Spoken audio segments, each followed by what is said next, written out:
Además, tiene libre acceso a las embajadas de la República Checa y Suiza en La Habana. En los documentos se dice que ella puede desempeñar un papel. Für Reporter ohne Grenzen ist Kuba leider ein sehr wichtiges Land in der Menschenrechtsarbeit für Pressefreiheit. Wir haben in den vergangenen Jahren viele Fälle beobachtet von Journalisten, die dort in Notsituationen sind. Die Webseiten werden dort leider in massivem Maße zum Teil überwacht. Und erst vor kurzem wurde erfreulicherweise ein Journalist aus der Haft entlassen. Siempre se pensaba que cuando una vez Fidel Castro deje el poder, que estos cambios se dieran. Hasta ahora el sistema ha mostrado una estabilidad enorme. ¿En qué estado estamos ahora? ¿En qué situación estamos ahora? Bueno, primero agradecer a todos los presentes, agradecer a Bert por esa introducción y agradecer al Instituto Cervantes y a todos los organizadores, entre esos Reporteros Sin Fronteras, pero fundamentalmente al Instituto Cervantes, porque me parece muy sintomático, casi mágico, que yo esté aquí hoy, porque en mi caso todo empezó por los libros y todo empezó por el lenguaje, todo empezó por el idioma, todo empezó por el uso del español, ¿no? Y incluso creo que parte de mi trabajo, más allá del periodismo, de la crónica de la realidad, es un gran ejercicio lingüístico, literario, escritural. Así que bueno, este es el lugar donde me siento muy a gusto. Ya sé que vendrán muchas preguntas de corte político, económico y todo, pero me encantaría también que viniera una pregunta literaria, porque ahí empezó todo. Por culpa de los libros estoy aquí también, ¿no? Bueno, me preguntabas cómo veía todo este proceso de los últimos años. Y bueno, sí, me ha tocado vivirlo muy en carne propia también, porque fui una adolescente, tenía justamente 14 años cuando se cayó el muro de Berlín, y tardé muchos años en ver las imágenes, pero sí supe la noticia. Creo que mi generación está muy marcada por eso también. Nos tocó llegar a la adultez o a la adolescencia en un momento en que no había mucho en qué creer ya, ¿no? Me tocó también vivir la crisis de los balseros. Creo que todos en Cuba, y aquí veo el rostro de muchos cubanos que pasaron por esa etapa, pues la recuerdan como una etapa de definiciones y una etapa difícil, ¿no? Yo vi prácticamente vecinos míos arrancar la puerta de sus casas y lanzarse al mar en las puertas, en las mesas y en todo una situación muy desesperada, ¿no? Creo que la gran capacidad de adaptación que ha tenido el gobierno cubano ha sido también una capacidad de adaptación para reprimir, ¿no? Porque en primer lugar los métodos de la parálisis social en Cuba son muy conocidos, ¿no? Un miedo que empieza desde muy pequeño, no solamente el miedo al arresto o al golpe, es el miedo que vives en un país donde el gobierno, dígase el Partido Comunista, es dueño de todo, de la escuela donde estudian tus hijos, de los hospitales donde asistes, es el miedo a no poder ascender en la escala laboral, el miedo a que no te dejen salir del país, como le pasó a esta servidora, a Giovanni Sánchez, durante 5 años que no me permitieron viajar, ¿no? Entonces, el miedo se constituye en uno de los elementos de no cambio, porque al tener miedo la gente, bueno, prefiere callarse, simular, asentir, aplaudir aunque estuvieran en contra, fingir que están a favor aunque no lo estén.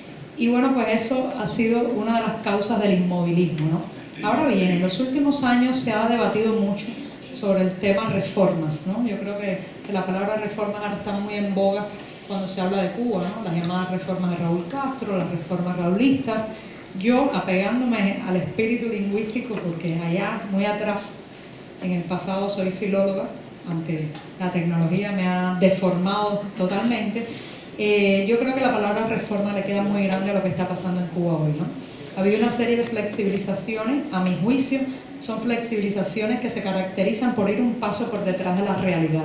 Y voy a tomar un pequeño ejemplo que muchos de ustedes conocen, los teléfonos celulares. En el año 2008, una de las primeras medidas del gobierno de Raúl Castro, hago un pequeño paréntesis, gobierno no elegido, heredado por vía sanguínea, a través del árbol genealógico, una de las primeras medidas de este gobierno fue permitir que los cubanos pudiéramos por primera vez contratar una línea de teléfono celular a nuestro nombre. ¿Qué pasaba ya en ese momento, justo antes del día en que se permitió la tenencia de líneas de teléfono celular en manos de cubanos? bueno, pues que los cubanos interesados en tener un teléfono móvil se paraban a las afueras de un hotel o merodeaban los centros turísticos, esperaban a un extranjero, lo convencían de abrir la línea de teléfono móvil en su nombre. Como todo esto es un sistema de prepaid card, hasta el día de hoy, o sea, tarjetas prepagadas, el extranjero sacaba la línea de celular a su nombre, le entregaba el chip al cubano, se iba a su país y así había miles, quizás decenas de miles de cubanos con teléfonos móviles a nombre de Peter de Berlín o François de París, ¿no?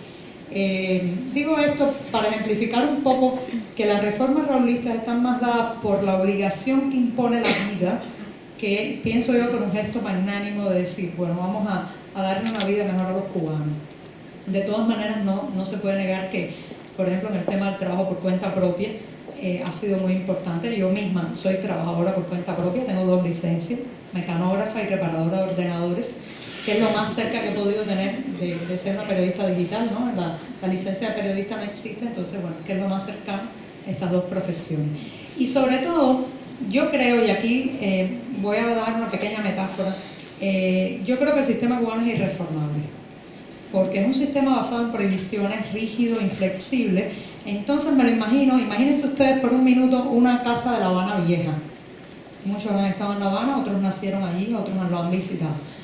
Esas casas que usted se para delante y dice, ¿cómo es posible que esta casa esté en pie? Los balcones están a punto de caerse, la pintura ya no existe, no se sabe qué color es la fachada, las vigas del techo están oxidadas, hay una enorme rajadura que viene desde el techo al suelo, pero la casa está en pie. Viene un huracán y la casa sigue en pie. Lluvias, vientos, sol, la casa sigue en pie. Un día al propietario de la casa se le ocurre reformar la puerta. Baja con un destornillador, quita un tornillo de la bisagra y la casa se desploma. A mí me parece que eso es lo que va a pasar con la reforma raulista. Lo que yo me pregunto, como muchos cubanos, es cuál es nuestro tornillo, ¿no?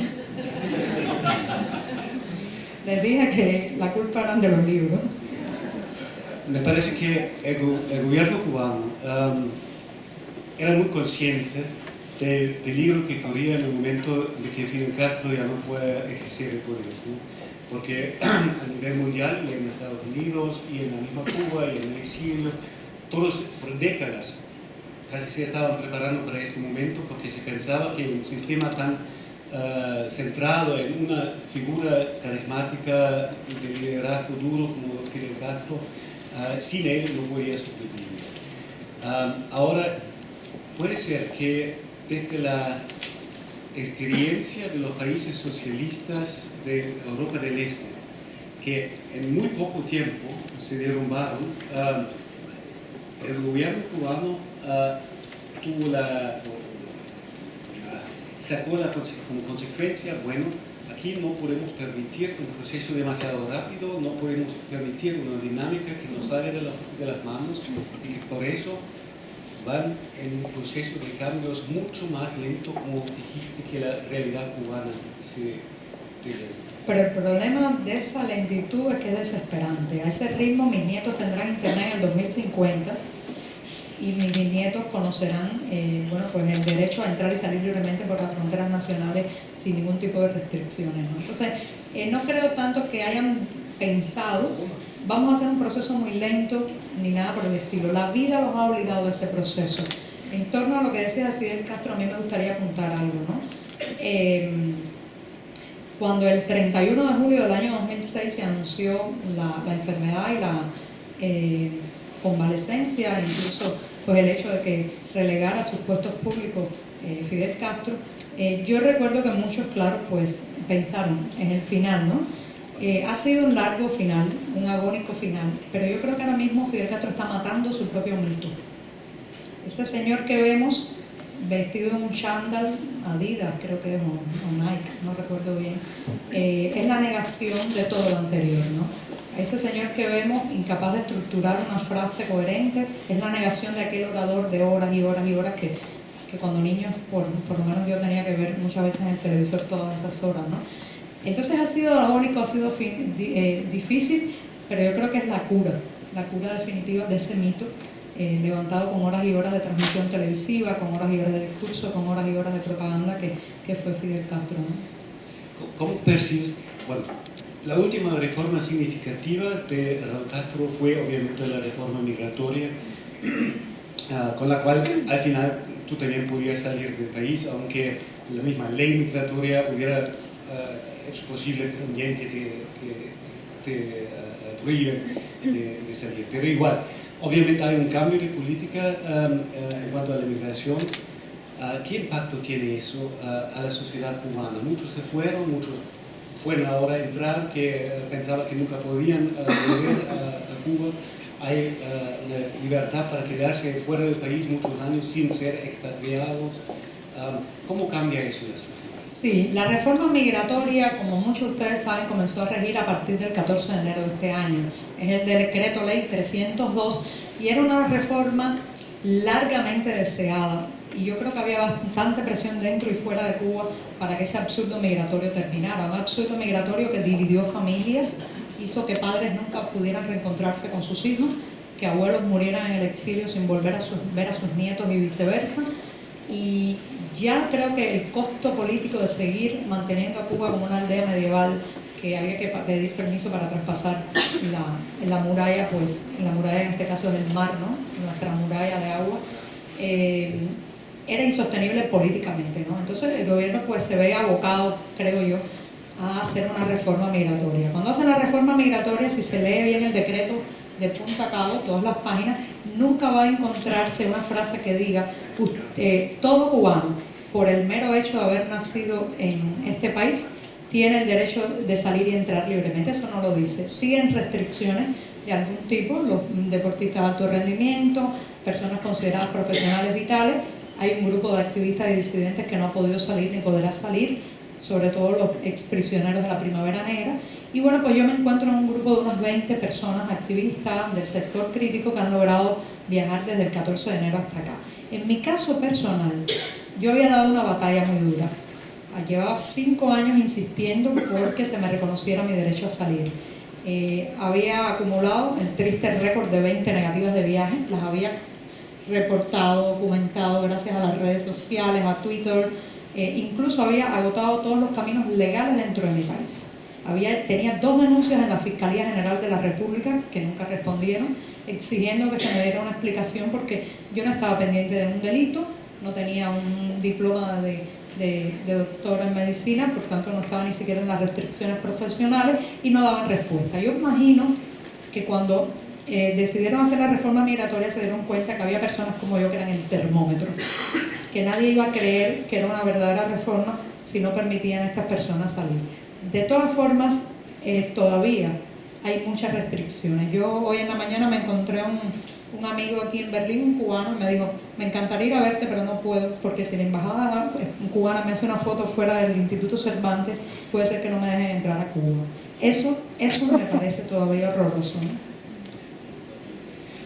Me gustaría hablar un poco de las actividades de los blogueros del periodismo independiente, como se llaman en Cuba. Obviamente, por las dificultades de acceso particular al Internet, es cierto que tu blog, por ejemplo, se lee más en el exterior que en la misma isla. Ese es uno de los argumentos que nos dicen aquí afuera los manifestantes, que en Cuba no la conoce nadie. ¿Cómo realmente es la influencia y cómo es el impacto de esta pequeña pero muy activa blogosfera que existe? Bueno, yo quizás no sea la persona indicada para ir por ahí diciendo quién me conoce o quién no, porque eso podría parecer un poco arrogante, ¿no? Pero las personas que dicen que nadie me conoce en Cuba están desmintiendo la propia televisión oficial que me ha sacado varias veces en el horario estelar de la noche, ¿no? O nadie ve la televisión en Cuba, o parece que alguna gente me conoce, ¿no? Bueno, pues el fenómeno de la blogósfera alternativa, como ustedes saben, es un fenómeno que comenzó a surgir fundamentalmente a raíz del año 2007. Me tocó ser pionera de las otras, ¿no? También me tocó ser de las anteriores, también me tocó ser de las otras pioneras. Y como todo pionero, me toca parte de la culpa y de la gloria, lo asumo. Bueno, pues ese es un fenómeno que en un principio llevó a muchas personas que no opinaban y no que tenían activismo cívico, pues a expresar su inconformidad, sus críticas, sus narraciones cotidianas en Internet. Después comenzó un proceso mucho más interesante y era que personas que ya tenían un activismo, sea en el tema de los derechos humanos, el partido de oposición, un activismo de cualquier tipo, comenzaron a utilizar la herramienta del blog para hacer sus propuestas, narrar sus plataformas y contar un poco lo que hacían cada día. De manera que se transitó del mundo real al mundo virtual y viceversa, o sea, de la pasividad al activismo, al ciberactivismo, y también del activismo físico al activismo virtual. Eso es muy interesante como proceso, ojalá un día pudiera tener tiempo en esta vida para analizarlo, ¿no? Pero bueno, ha sido un proceso muy enriquecedor. Yo digo que la blogósfera cubana nació contestataria, nació rebelde, después apareció la contrablogósfera. Todos estos movimientos normalmente por el gobierno cubano son interpretados como una batalla, una trinchera y una especie de batalla ideológica virtual, pero nació fundamentalmente crítica, ¿no? Después apareció Twitter, como ustedes saben, y bueno, pues complementó un poco la crónica pausada del blog con la inmediatez del tweet, ¿no? ¿Y qué ha ocurrido? Y ahí está la explicación de cómo funciona el tema de conocer nuestros textos o nuestros planteamientos en Cuba. A veces hay como un efecto boomerang. A mí me han pasado cosas muy interesantes. A mí me ha pasado que estoy caminando por una calle y encuentro que se ha derrumbado un edificio. O sea, y envío un tweet y digo, hay un edificio en la calle Infanta, esquina Zanja, que se ha derrumbado. Porque Twitter también sirve para cosas que no son políticas, o sea, sirve para narrar eventos climatológicos, para pedir solidaridad con las víctimas del último huracán y para narrar también cosas cotidianas como un derrumbe, que es algo muy normal en la capital de todos los cubanos. Entonces, narro eso, de pronto ese tweet sale, lo leen 300, 400 mil, 500 mil posibles lectores de Twitter, y a lo mejor alguno de ellos es un cubano que su familia vive cerca de la esquina de Infanta y Zanja, ¿no? Entonces, normalmente esa persona toma el teléfono y llama a su madre, a su hermana, a su padre en Cuba y le dice, ¿no te has enterado que se ha caído el edificio de la esquina?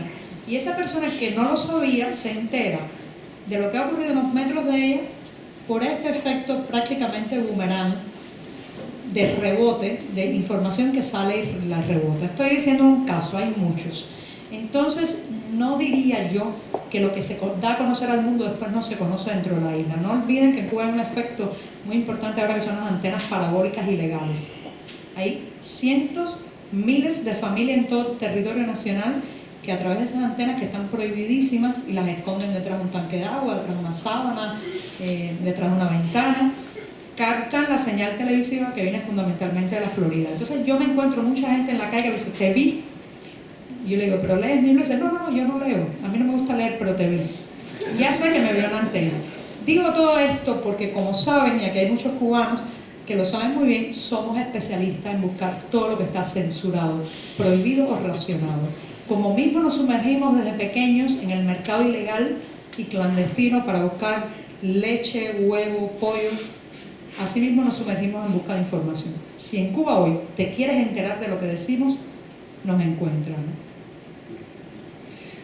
Sin embargo, de otra manera, en este momento, hace un par de días, el señor Díaz-Canel, que por la voluntad de Raúl Castro, lo que anunció la vez pasada es que el sucesor de Raúl Castro, cuando este ya no sea presidente dentro de 5 años, dijo en la ocasión de inauguración del nuevo año escolar o algo así, que obviamente prohibir informaciones ya no tiene mucho sentido, porque a través de las redes sociales y de Twitter toda esa información ya existe, y hay que fortalecer la formación de los jóvenes en las escuelas y en las universidades para que sean revolucionarios conscientes y se pueda dialogar con las otras informaciones. Este tipo de diálogo que prácticamente no existe. Aquí afuera hemos visto a alguien con una bandera, Giovanni, cállate.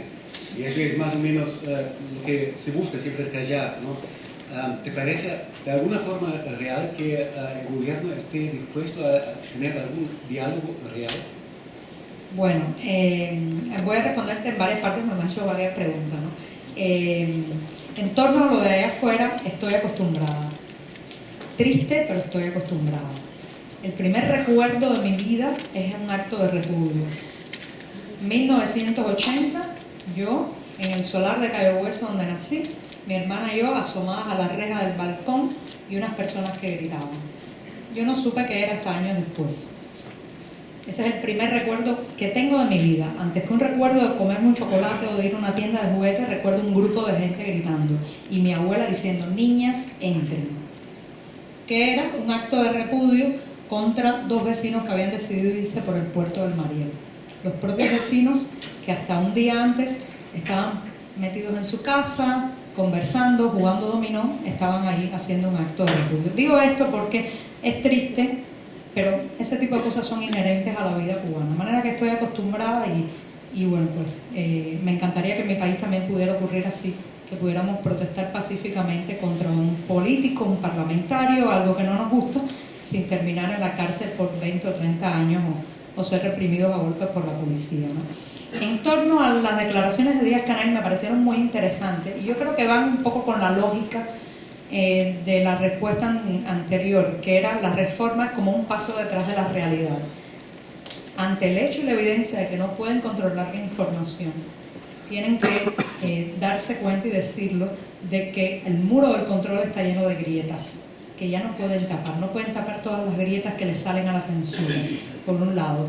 Pero cuando yo escucho una declaración así, digo, bueno, ¿y ahora qué van a hacer? Y lo que leo en esas mismas declaraciones es que van a fomentar la preparación ideológica, a ser un hombre nuevo más impermeable a la contrainformación, a la información diferente a la oficial. Y eso no es lo que quiero oír. Lo que quiero es oír que van a decir, bueno, entonces, pues caballero, se acabó el monopolio informativo del Partido Comunista sobre los medios nacionales y vamos a permitir que haya legalmente otros medios. No, todo lo resuelven con el atrincheramiento de la idea y no con la aceptación de otras ideas. Por eso me pareció interesante la declaración, pero no creo que llegue a ningún lado. A nivel, digamos, más personal, o tus vecinos, porque me imagino que en tu barrio, en tu edificio, todo el mundo te conoce. En la escuela donde va tu hijo, los demás padres te conocen y saben qué haces. ¿Cuáles más o menos, digamos, en estos contactos personales, prevalece el miedo que habías explicado antes o hay más apertura?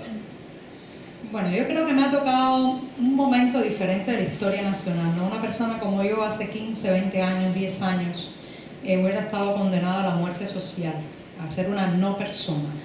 Pero me ha tocado un momento en que los oportunistas, recuerden que el oportunista cubano es la mayor parte de la población que ha aprendido las técnicas de la máscara y la simulación para sobrevivir, ¿no? El oportunista tiene muy buen olfato. El oportunista, si algo lo hace oportunista, es su olfato para darse cuenta que tiene que decir en cada momento. Entonces, los oportunistas en Cuba huelen los cambios que inevitablemente vendrán. No es porque yo los quiera, ni porque otros lo quieran también. Es que vendrán porque hay una verdad como una montaña y es que la generación histórica está muriendo. La biología en mi país va a poder lo que no ha podido la rebeldía. Es triste, pero así es. Entonces esos cambios vienen, nadie va a poder pararlos ni detenerlos, lo que vamos a tratar de que sean lo más pacíficos, lo más democráticos e inclusivos posibles. Y entonces el oportunista huele y se posiciona. Así que me encuentro mucha gente que cuando se queda solas conmigo, el ascensor me dice, resiste.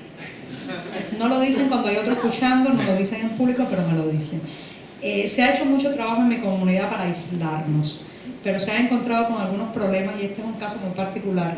Yo sé que otros disidentes la han pasado mucho peor, pero en mi caso yo vivo en un edificio de 144 apartamentos, modelo yugoslavo, que mi esposo construyó junto a una microbrigada de otros vecinos. Conocen ustedes que en los años 70 y 80, con el subsidio soviético, bueno, pues gente que necesitaba casa daban materiales, un terreno al gobierno y las mismas personas que necesitaban la vivienda construían sus casas. Mi esposo trabajó durante 5 años como constructor, aunque era periodista en ese entonces, y conoce esa comunidad de aquel momento. Cuando usted ha compartido el levantar una pared con una persona, cuando usted ha compartido el montar en una grúa una pieza de prefabricado y llevarla hasta el techo de un piso 12, 13 o 14, cuando usted ha comido en una bandeja de metal al lado de otra persona o se ha bañado en unas duchas sin cortinas al lado de otro, créame, nadie puede venirle a decir quién es esa persona, usted la conoce.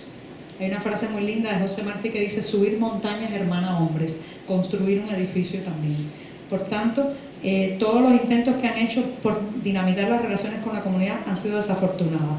Por otro lado, y esto es una pequeña anécdota chispeante, Cuando mi esposo fue expulsado del periodismo, allá en la época de la glasnost y la perestroika, que él quiso que se podía hacer una glasnost en Cuba del periodismo oficial, tuvo que sobrevivir siendo mecánico de ascensor. En un edificio de 14 pisos, nadie quiere ponerse en mala con el mecánico de ascensor, se lo puedo asegurar. Voy a leer la primera pregunta que nos llega a través de Twitter y llega desde Londres. Aquí dice, aparte de la familia, ¿por qué quieres regresar a Cuba? ¿Y cómo imaginas Cuba en 10 años? Muchos saludos, Caterina de Londres. Bueno, yo quiero regresar a Cuba porque Cuba es mi país. El país donde nací, donde quiero que nazcan mis nietos, el país que amo. Amo mi país, que no es, mi país no es ni el gobierno, ni el partido en el poder, ni el hombre que lo dirige. Mi país es mucho más grande. Mi país es el país de la simpatía, un país tocado por la magia de la poesía, con magníficos poetas, creadores, pintores, desde antes y espero que desde mucho después. Y entonces amo mi país, amo la lengua que hablo, amo caminar por las calles, me entristece mucho las calles de mi país por todas las situaciones que ustedes conocen de deterioro, pobreza, prostitución, dualidad monetaria, etc. Pero me gusta caminar por ellas. Y sobre todo cuando la gente me dice, ¿por qué no te vas? Le digo, no, que se vayan ellos, si nosotros somos mayoría. Bueno, antes de dar la palabra a ustedes para sus preguntas, yo quería darte la oportunidad de decir algo sobre las acusaciones que siempre te llegan a través de estos actos de repudio, a través de mensajes en internet. Y hay las inquietudes. ¿Quién financió todo este viaje? ¿Cómo te financias? ¿Qué contactos internacionales tenés? ¿Sos agente de la CIA?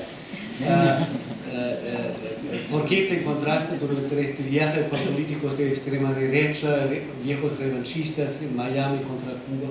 Por favor. Sí, bueno, te agradezco mucho que me hagas esa pregunta, sobre todo de quién financia la gira. Es la pregunta que más me han hecho en este viaje y la que más me gusta responder. Porque no tengo nada que ocultar, soy una persona muy transparente y porque además yo creo que, y voy a reflexionar, voy a responder la pregunta, pero voy a reflexionar primero con ustedes sobre la pregunta. Le preguntan a un cubano, ¿quién te paga un viaje? Detrás de esa pregunta está el horror de saber que ningún cubano, así acumule durante 30 años de trabajo parte de su salario, podrá jamás financiarse un viaje. Eso es horroroso, de verdad.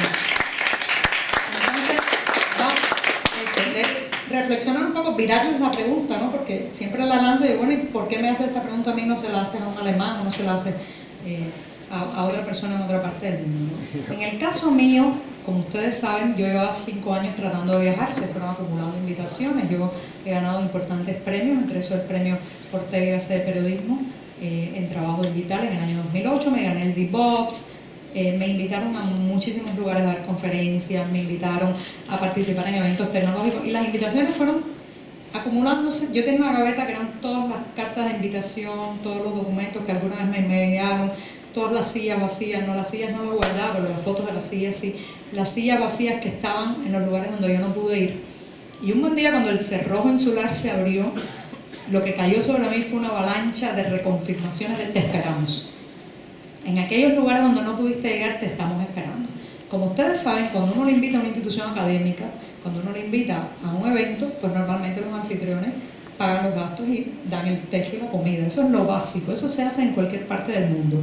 Por ejemplo, ahora mismo Mariela Castro acaba de viajar a Nueva York y Filadelfia y me imagino que lo haya hecho así también, ¿no? Digo yo, ¿no? O viajó con el dinero de las arcas de mi país.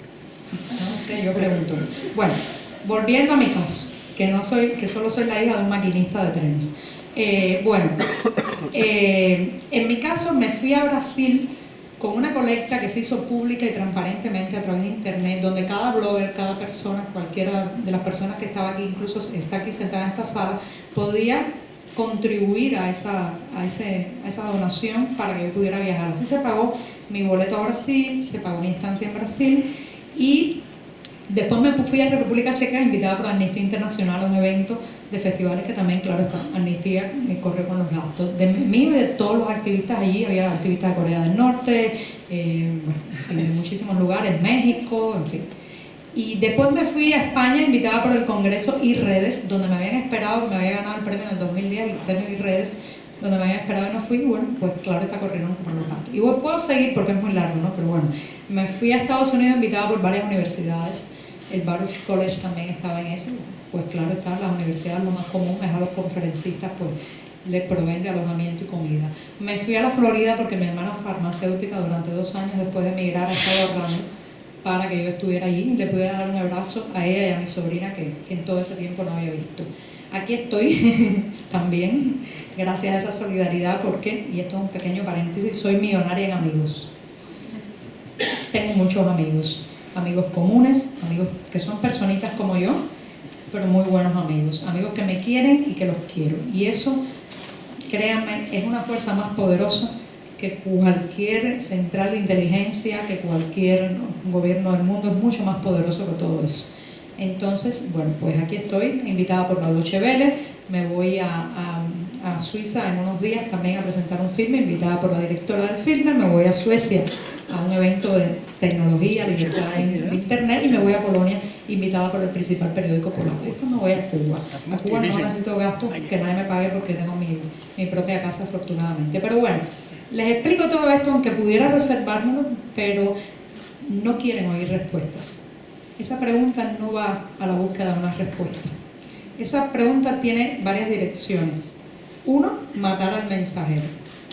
No rebata su mensaje, no argumentes lo que ella dice, destrúyela. ¿Bien?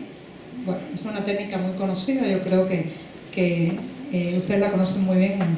Incluso Goebbels es uno de los grandes artífices y maestros de esa estrategia, ¿no?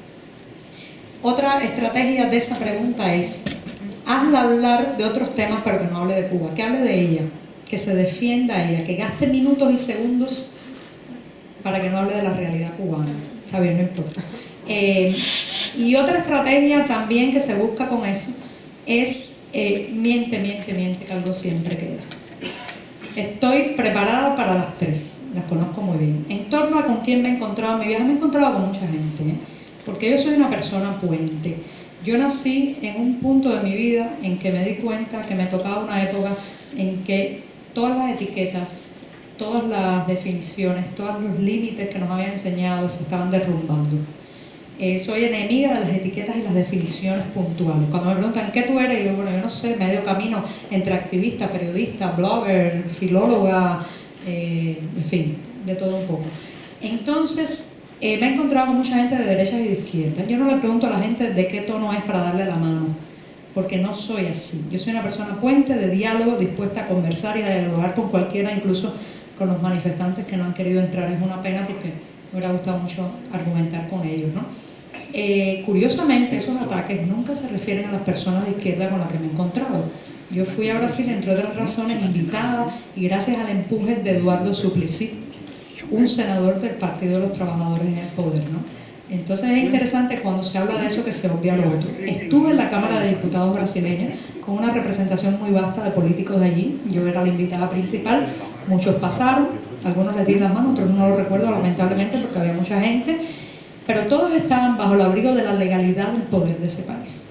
Si alguno de ellos era un criminal, pues entonces creo que es el momento que la justicia brasileña pues lo saque de la Cámara de Diputados. No voy a ser esta invitada a la que lo haga, ¿no? Digo esto porque es importante, porque esa estrategia también va a matar al mensajero.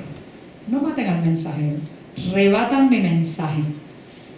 No vayan a la foto con o a la foto sin, porque tengo fotos con mucha gente, porque soy precisamente eso, una persona puente que quiere conectar. Mañana mismo escribiría en Granma si me lo dejaran, aunque Granma me parece el antiperiódico, pero si yo pudiera colocar mi palabra ahí la pondría, porque lo que hace su palabra, lo que hace vuestra palabra, no es el micrófono que le den, o la luz que le reflejen, o el póster que tengan detrás. Lo que hace vuestra palabra es vuestra palabra. Cuando alguien me pregunta si no tengo miedo que manipulen mi palabra, digo, no, tendría más miedo que manipularan mi silencio. A eso sí le tengo pánico. Bueno, muchas gracias.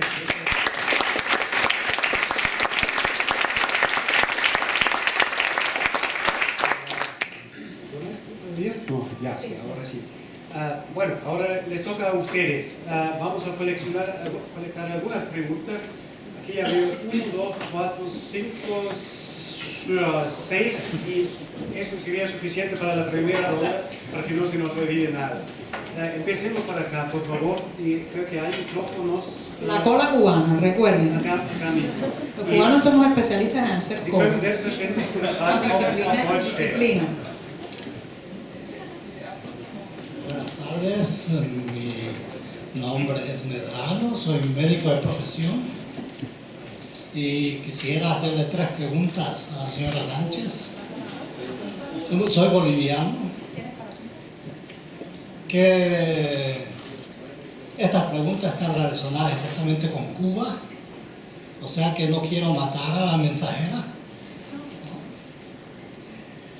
Y la mensajera es una sobreviviente, diga. La primera pregunta es lo siguiente: ¿cómo explica usted que cientos de miles de personas en Latinoamérica, en Europa, en Asia, de diferentes posiciones sociales, campesinos, obreros, intelectuales, premios Nobel, artistas, admiran a la Revolución Cubana?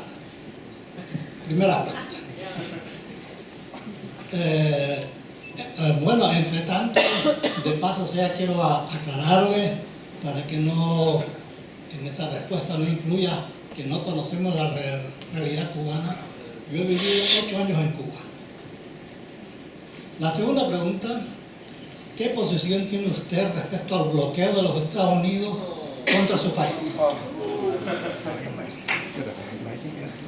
Y la tercera y última pregunta: ¿cómo se explica usted que los Estados Unidos ilegalmente mantengan una parte de su territorio en Guantánamo?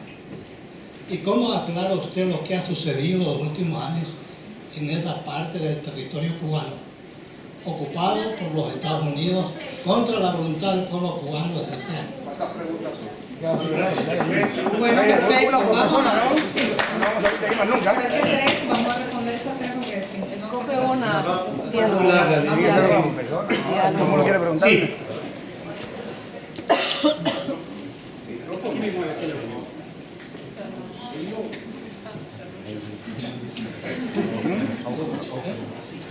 Bueno, yo soy cubano, nacido y desarrollado en Cuba hasta hace 5 años y ya tengo 60, es decir, que conozco bastante de Cuba. Hay algo que usted dijo, que la mayoría del pueblo cubano es oportunista y que tiene miedo a expresarse tal y como piensa. Esa no es la historia de Cuba. Ese pueblo cubano, desde que surgió la nacionalidad cubana, luchó con machete contra España, cañones y fusiles. Ese mismo pueblo cubano luchó con las armas de la mano contra Machado, que era un dictador. Ese pueblo cubano luchó contra Batista, que le ocasionó 20.000 muertos. Y no podía ser oportunista. El pueblo cubano, usted es el que está mediando aquí. No, pero está bien, pero su pregunta, por favor. ¿Cómo es posible que usted pueda decir eso? Si el pueblo cubano históricamente ha sido un pueblo valiente. Ok, entendimos la pregunta. Y la segunda. Una segunda pregunta. Sí, Bien, porque yo dije hay mucha gente que quiere hablar. Bien, bueno. Acuérdese de la libertad de expresión, ella planteó Ojalá yo tuviera libertad de expresión en el país. bueno, aquí, Adelante. y usted defiende mucho eso. Claro, deseoso que me den este micrófono en Cuba. Sí. Usted decía que las escuelas, los hospitales del gobierno, ¿a quién quiere usted que pertenezca? ¿Que sean privados? Es mi pregunta. Gracias. Vamos por allá, al fondo, uno o dos. Sí, yo. Sí.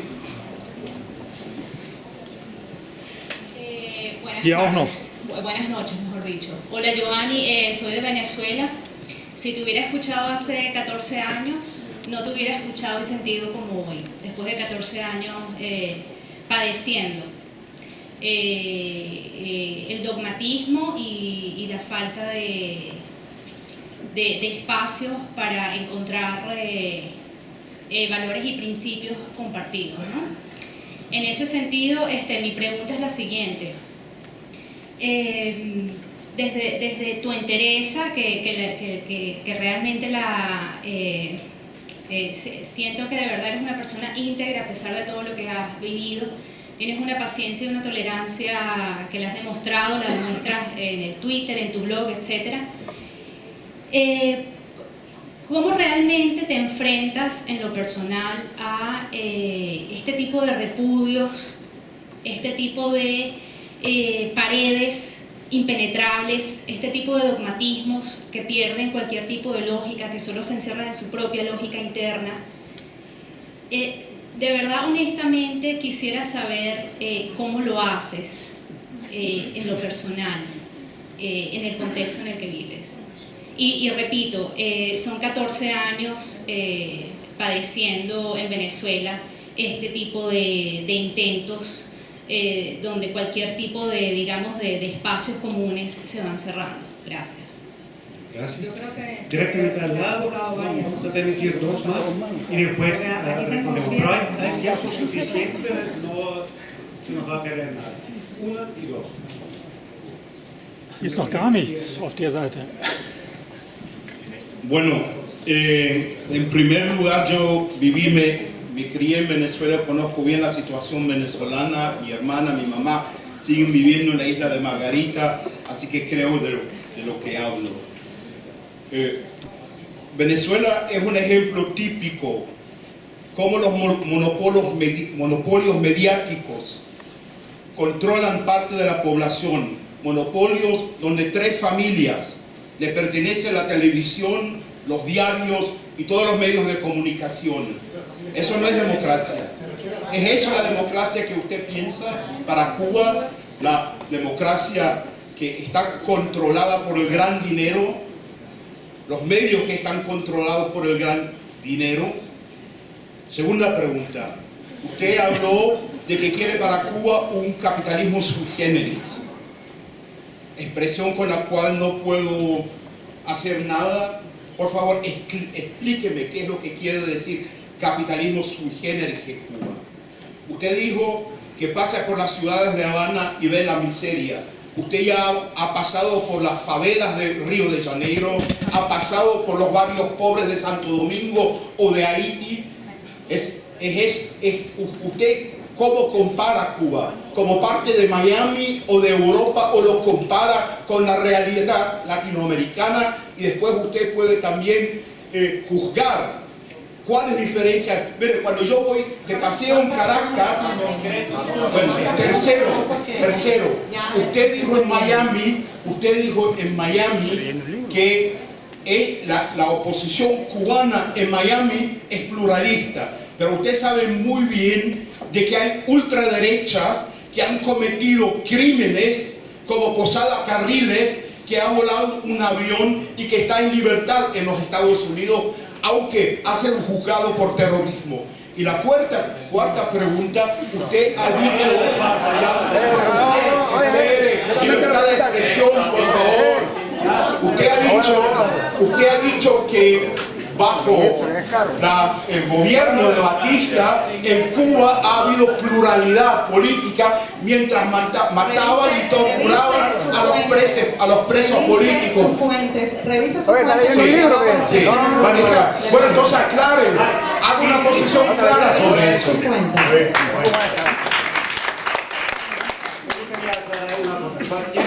Cualquier pregunta no está prohibida acá, vamos a contestar todos, solo que en favor de que muchos que quieran hacer preguntas, no me gustó mucho de que una persona hable tanto, pero igual.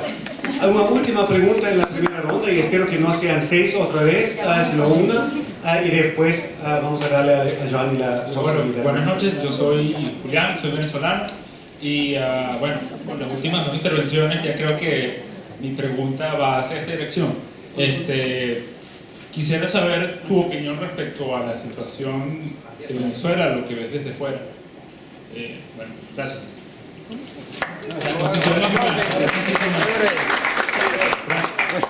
Primero, agradecer a todos los que han hecho preguntas. De verdad, gracias.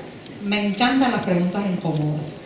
Es más, he respondido tantas preguntas que creo que si las personas que gobiernan mi país respondieran el 0,1% de las preguntas que he respondido en este viaje, Cuba ya también empezaría a cambiar. Así que gracias y vamos allá. ¿Por qué tantas personas en el mundo? Usted hizo una lista, era usted, gracias. De lista hizo premios Nobel, habló de personas, obreros, campesinos, estudiantes, apoyan la revolución cubana.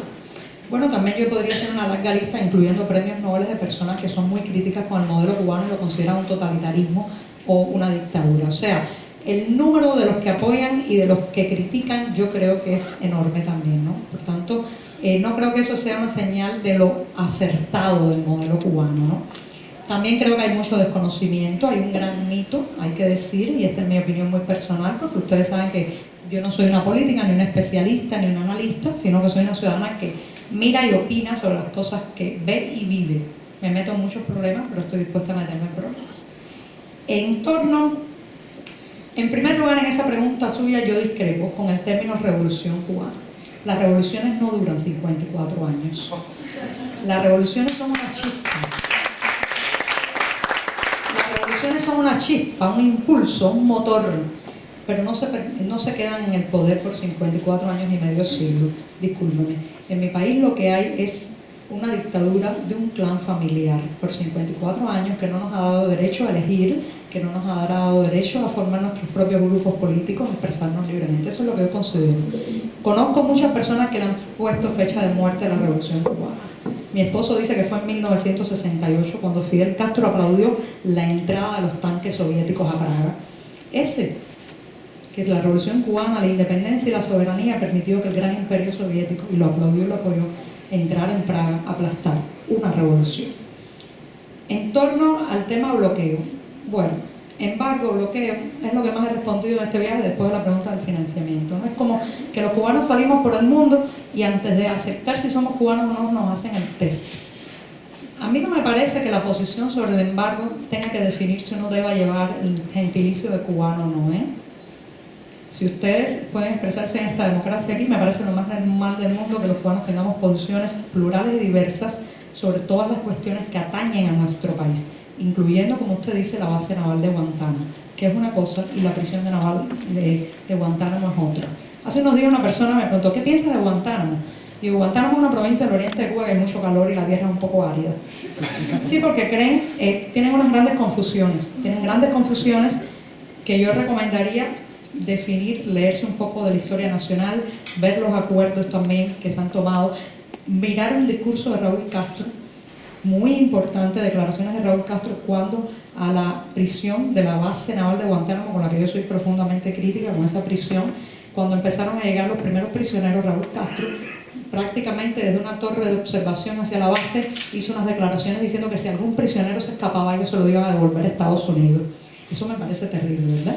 No sé, búscalo, es en el año, o sea, hace unos 5 o 6 años, si mal no recuerdo, un poco más. Yo creo que la base naval de Guantánamo volverá a ser nuestra. Cuando Cuba sea libre, también esa porción nuestra volverá a ser nuestra, pero del pueblo cubano, no del gobierno cubano, que es otra cosa. En torno a ver, ya yo creo que le respondí todas sus preguntas, no eran estas, sí. El oportunista. Bueno, hay una tendencia a hablar del pasado, que yo también me doy cuenta que es una especie de recurso para no enfrentar el presente y el futuro, ¿no? Cuando uno se pone a hablar de la necesidad de cambio en Cuba, enseguida le vuelven al pasado. Yo no viví ese pasado, ¿bien? Lo conozco porque he leído mucho, porque conozco los libros de historia, porque no me conformé con la versión de la historia que me dieron en la escuela y he buscado más allá. Y todo eso que usted me dice, señor, de las luchas independentistas, de la lucha contra Machado, de la lucha contra la dictadura de Batista, que además me resulta muy simpático porque afuera en la convocatoria decían que yo quería volver a la época de Batista. No sé de dónde sacaron eso, me da mucha gracia. Yo creo que uno de los grandes problemas, uno de los grandes problemas de Cuba es que hemos vivido 2 dictaduras, una después de otra, ¿no? Entonces, toda esa rebeldía y ese deseo del cubano de cambio que se expresaba en protestas callejeras, en la manigua, con el machete en la mano, todo eso fue desmontado, toda esa rebeldía fue desmontado. Desmontado con un sistema que lo controla todo, desmontado con un sistema que cortó, por ejemplo, toda la vida autónoma de los sindicatos, de los gremios, de la posibilidad de los ciudadanos de unirse, convocarse, afiliarse. Todo eso que usted me dice, lo único que confirma es mi opinión de la perversa jaula que nos han montado.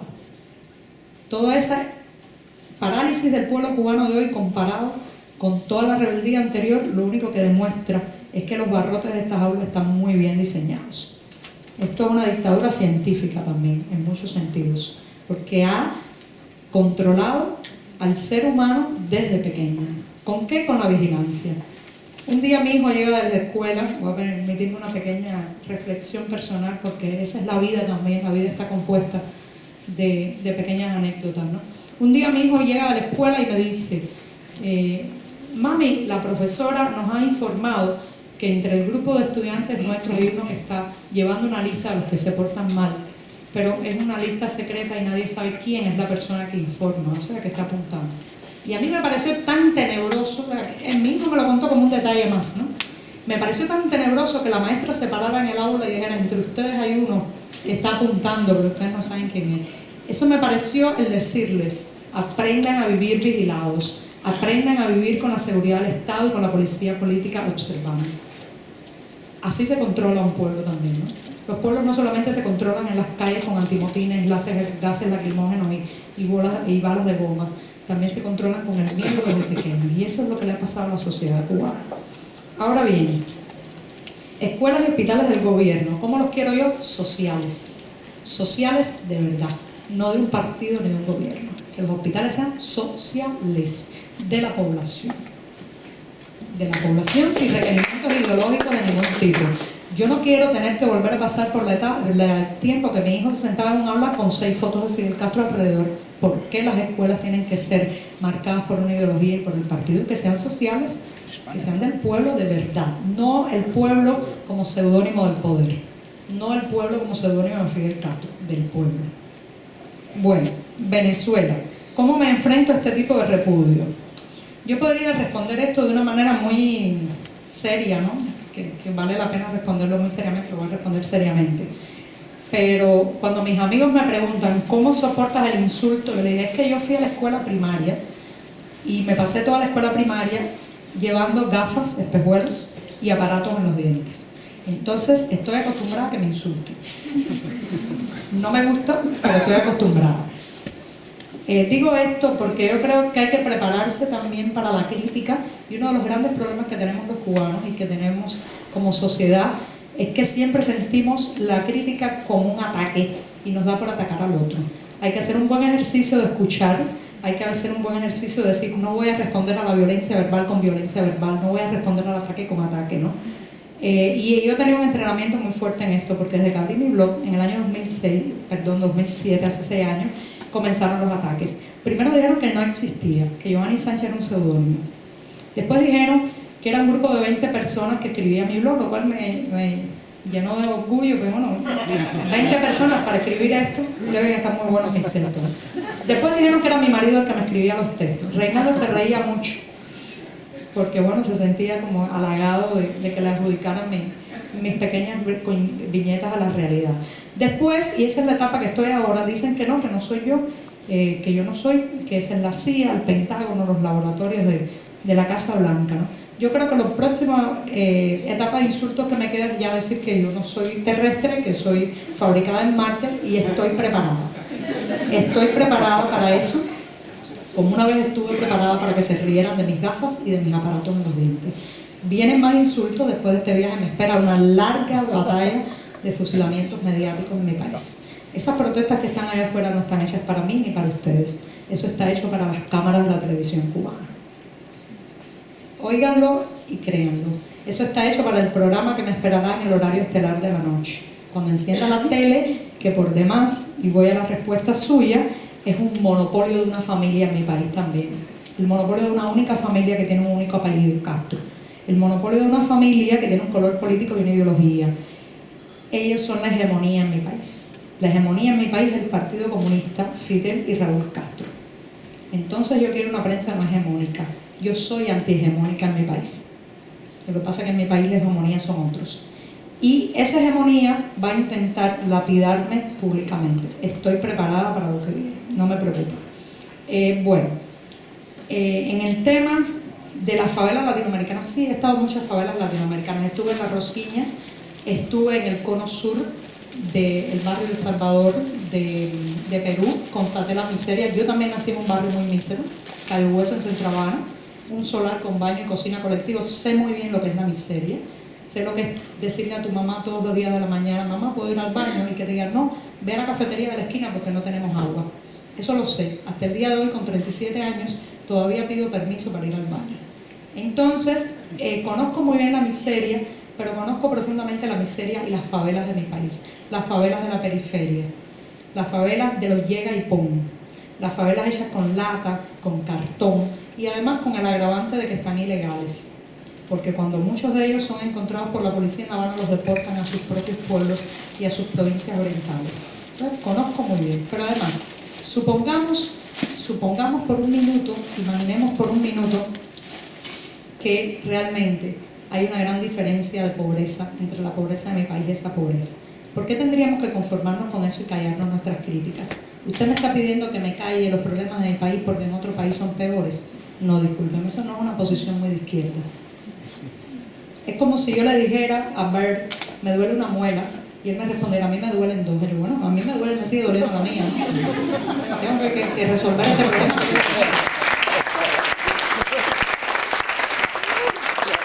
Entonces, apoyo a todos los activistas de esas regiones muy pobres que quieren cambiar su situación, tener mayores oportunidades, que están plantando cara a sus respectivos gobiernos para que las personas más humildes de ese país tengan más oportunidades. Pero por favor, no me mande a callar porque yo también quiero cambios en mi país.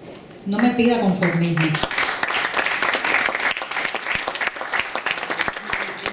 Sí, es muy interesante porque eso viene exactamente de una entrevista apócrifa.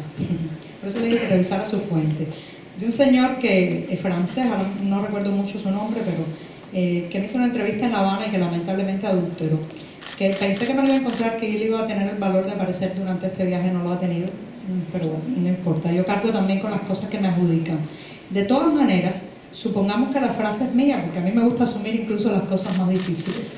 Ya en mi país vivimos en un capitalismo salvaje, en un capitalismo medieval que controla una sola familia, en un capitalismo donde el Partido Comunista, el gobierno, es el omnipropietario de todos los medios de producción, saca amplísimas plusvalías de los obreros, les pagan una moneda que solo sirve para pagar el ómnibus, el periódico y comprar en un mercado racionado de calidades dudosas, precios subvencionados y cantidades muy limitadas. Un capitalismo salvaje que no permite el derecho a la protesta. Un capitalismo salvaje y medieval que además de eso ha cortado toda la posibilidad de hacer sindicatos independientes. Créame que en ese capitalismo salvaje o este subgénero que usted recomienda o que usted anuncia o dice, créame que yo prefiero un sistema participativo, un sistema democrático, un sistema donde la gente pueda incidir en la vida nacional. ¿Cómo se llama? No sé, pero eso será una cuestión que decidirán los cubanos del futuro. No seré yo la que determine desde ahora qué modelo vamos a elegir.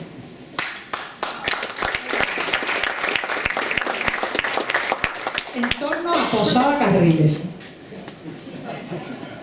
tema recurrente también para callar las críticas de los cubanos de hoy, ¿no? Yo creo que yo tenía 3 años cuando ocurrió ese incidente, por tanto no soy responsable, como usted se dará cuenta. No conozco a esa persona, detesto todo tipo de violencia, desde la violencia de poner una bomba en un avión de pasajeros y matar a personas inocentes, hasta la violencia de llenar de bombas una noche en La Habana, en la noche de las 100 bombas. Detesto la violencia que implica también fusilar personas en juicios sumarios. Detesto la violencia que implica hacer un acto de repudio a mujeres pacíficas como las damas de blanco. Detesto todo tipo de violencia, más allá del color político que tenga. Y créame que la violencia que vivo en mi país a diario, la violencia de que no me quieran dejar hablar, la violencia de los arrestos, la violencia de la satanización pública sin derecho a réplica, esa es una violencia que que lamentablemente está muy extendida en la Cuba. Así que yo me pronuncio en contra de la violencia de Posada Carriles. ¿Estaría usted consciente y dispuesto a pronunciarse en contra de la otra violencia que yo he descrito? Dígame. Silencio. Bueno, digo que yo me pronuncio en contra de la violencia de Posada Carriles. ¿Está dispuesto usted a pronunciarse en contra de la violencia que sufren las damas de blanco, en contra de la violencia que sufren los activistas en Cuba, en contra de la violencia que desarrolla el gobierno cubano, en contra de la violencia de fusilar a 3 jóvenes en juicio sumario en el 2003 por secuestrar una embarcación donde nadie resultó muerto? Eso también es violencia. Bueno, pasamos a la otra parte ya que no hay... No le pregunto. Bueno. ¿Sí o con no? Claro, yo le estoy preguntando si usted está dispuesto. Ya usted dice sí, no. No, pero ¿esto es dictadura aquí a la Ioari? No. Si yo soy una demócrata de autoridad. Yo lo que le pregunto... Usted está haciendo preguntas retóricas que solamente se pueden responder con sí y no. La realidad es mucho más diferenciada, en la cual dar una respuesta, digo, sí, yo estoy en contra del juicio sumario, pero usted no olvide de cuál ciclo histórico apareció la Revolución Cubana y qué es lo que sufrió la Revolución Cubana por parte de la contra, por parte de la invasión de los Estados Unidos. Hoy tenemos una realidad nueva en América Latina, una izquierda nueva en América Latina. Usted sabe muy bien que Padura, usted sabe muy bien que el escritor Padura, que es muy crítico con la realidad cubana, recibió el premio literario. Me encanta la literatura de Alberto Padura, la recomiendo. El hombre que amaba los perros, por su libro El hombre que amaba los perros, excelente, que es una crítica esencial al estalinismo, una crítica la cual demuestra que en Cuba las posibilidades de expresarse más diferenciadamente son posibles. Padura, que siempre se le ha dicho que es un disidente cubano, recibe el premio de literatura en Cuba. Eso es un paso hacia adelante porque la realidad latinoamericana de la izquierda se ha cambiado esa realidad y le da hoy la oportunidad que también la Revolución Cubana se democratice. Esa es la nueva realidad en la que estamos viviendo hoy en América Latina, y eso usted lo tiene que reconocer. Lo que he entendido de sus palabras es que no estaba democratizado antes y tiene que democratizarse ahora. Bueno, opinión sobre Venezuela. No he estado en Venezuela, de manera que me encantaría. Sé que hay mucha gente interesada que lo visite. Yo pienso que en un próximo viaje estaré por allá. Y a mí Venezuela me preocupa mucho, ¿no? Me preocupa en muchos sentidos porque percibo una crispación del discurso político, un aumento de la polarización de la beligerancia, un concentrarse en azuzar los odios ideológicos que es preocupante. En mi país, cuando le pregunto a muchas personas sobre el tema Venezuela, la mayoría de los cubanos, pues, por ejemplo, tienen mucho temor de que un cambio en Venezuela o una transformación pueda cortar el subsidio que llega desde Caracas. Es triste, pero no es un secreto para nadie que el sistema cubano pues ha tenido un respiro y un pilar económico importante en ese subsidio llegado de Venezuela en los últimos 13 años más o menos, ¿no? Entonces, cuando le pregunto a mucha gente que conozco, me dicen, bueno, si se corta el subsidio, Cuba entra nuevamente en un periodo especial al estilo de los años 90.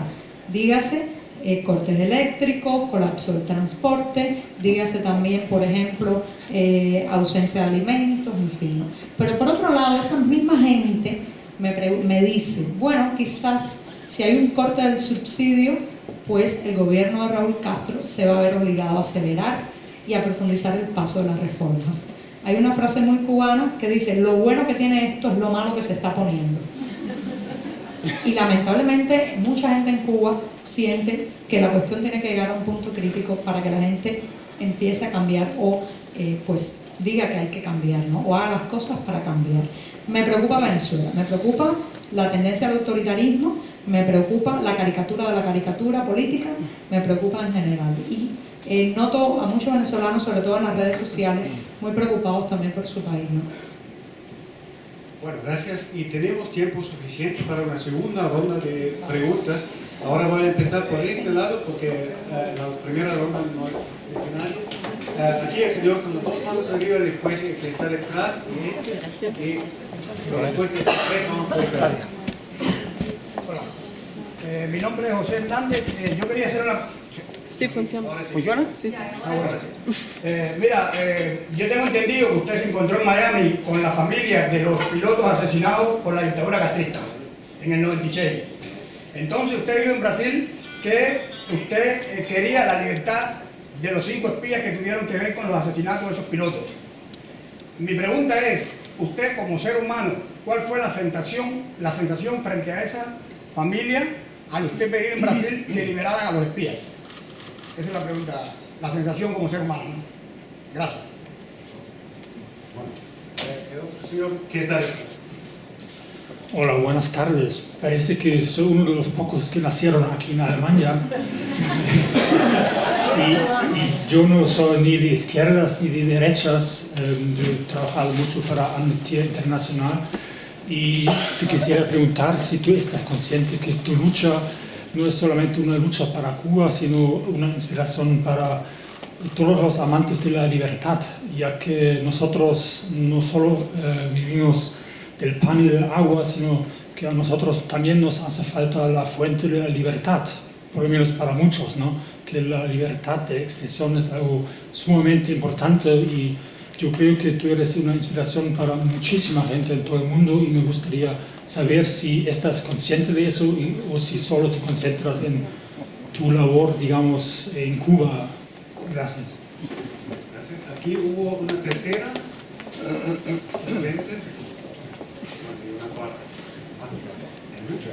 Bueno, más que una pregunta es una forma de acercarme a ti y decirte que yo formo parte de otro grupo de cubanos que sí te apoyamos y creemos en tus palabras, y estando aquí afuera también nos cuesta mucho trabajo poder expresar los problemas que existen en Cuba, porque uno se da cuenta de que existe también mucha desinformación. Aunque la gente pretenda negarlo, existe mucha desinformación y mucha gente va a Cuba y dice: yo he estado viviendo 8 años en Cuba, pero nunca han vivido como un cubano en Cuba. Realmente no tienen ninguna idea de la realidad. Y bueno, por otra parte, un simple señalamiento, y es que veo que muchas veces estas conferencias se convierten como en una forma en la que tú te muestras a ti misma, y yo lo veo muy bien, tienes todo el derecho, pero que me gustaría también en el futuro que mencionaras un poco más los nombres de los presos políticos, que hoy mismo hay muchos que están haciendo huelgas de hambre, y esas cosas son más importantes que se sepan, sobre todo en tu nombre, en tu voz, ¿no? Que es escuchada así internacionalmente, ¿no? La gente ya está muy arriba de internet y todo, pero estas cosas, si tú las dices, tienen más fuerza. Bueno, eso es todo.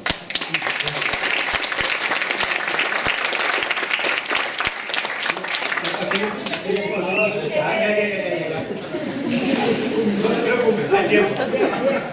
Hola, mi nombre es Gerardo y vivo hace 35 años aquí en Berlín y hace 30 que no voy a Cuba, o sea, hace bastante tiempo. Y mi pregunta es referente a los sucesos en la primavera árabe, o sea, en Egipto y Yemen, etc. Y que los cubanos que estaban en el extranjero se preguntaban por qué no pasaba eso en Cuba. O sea, es una pregunta que todos nos hicimos en aquel tiempo y no pasó absolutamente nada. Y la pregunta es si eso tiene que ver con ese miedo que tú dices que tienen los cubanos desde pequeños o si tiene que ver con otras cosas más complicadas. Gracias. Bueno, ahora vamos por este lado. Aquí tenemos, ahí al fondo. Sí. Después vamos para allá. Vamos siguiendo. No se preocupen, hay tiempo. ¿Puedo hacer la pregunta ya? No, al fondo. Y a mí me gustaría que lo que ya hablar de la primera ronda, que a lo mejor en la segunda no, pero tú también y ahora Buenas noches, Giovanni. Mi nombre es Jorge Luis García Vázquez. Soy activista del Movimiento Cristiano Liberación aquí en Alemania. hace años que trato de explicar a la gente lo que pasa en Cuba, más no quiero explicar a los alemanes cómo funciona el sistema cubano. Y bueno, ahí yo estoy. O sea, mi pregunta es un poco triste. Ángel Santisteban, el escritor cubano, no Leonardo Padura. Santisteban está preso en Cuba. Un hombre inocente, castigado, fue golpeado. Estaba presente cuando lo golpearon. ¿Qué va a pasar con Ángel? Estamos preocupados. No veo mucho apoyo internacional. Hay un poco de silencio. La primera pregunta. La segunda sería, Osvaldo Payá Sardiñas y Harold Cepero fallecieron. Hasta ahora las informaciones que tenemos fueron perseguidos por la seguridad del Estado, provocó un accidente y estamos buscando apoyo internacional. ¿Qué piensan sobre esto? Quizás en el público algunos más quieran apoyar un proyecto que tenemos internacional para que se aclare la muerte de Osvaldo Payá. Fue una comisión internacional Vaya Cuba, y que bueno que aclare que porque murió el líder del movimiento Cristiano de Liberación y naturalmente el premio Sájarov de Derechos Humanos. Gracias. Gracias. Ahora vamos a pasar por acá y después llegamos allá. Y aquí el señor. Bueno, mi nombre es Justo Cruz, cubano. No, pero hay que usar el micrófono para que los traductores te escuchen. Bueno, mi nombre es Justo Cruz, cubano residente en Alemania desde hace aproximadamente 20 años. Y mi primera pregunta no está dirigida a Johannes, mi primera pregunta está dirigida al colega cubano que lleva 30 años viviendo en Alemania. Tú hablabas de esas revoluciones que están ahora de moda, ¿no? Las revoluciones árabes. Entonces yo pienso en Libia, pienso en Egipto, en Tunisia, pienso en los muertos, pienso en todo lo que ha pasado en los últimos tiempos, y me asusta tu comentario, porque entonces yo te pregunto a ti como cubano que soy, ¿eso es lo que tú quieres para tu país? No, yo lo que quiero es que mi país se despierte.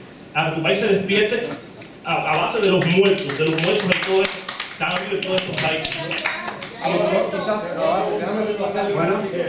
Bueno, una pregunta para Giovanni también.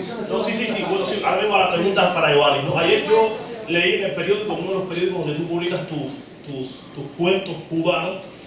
Discúlpame, ¿cuál periódico? Creo que fue el periódico El País.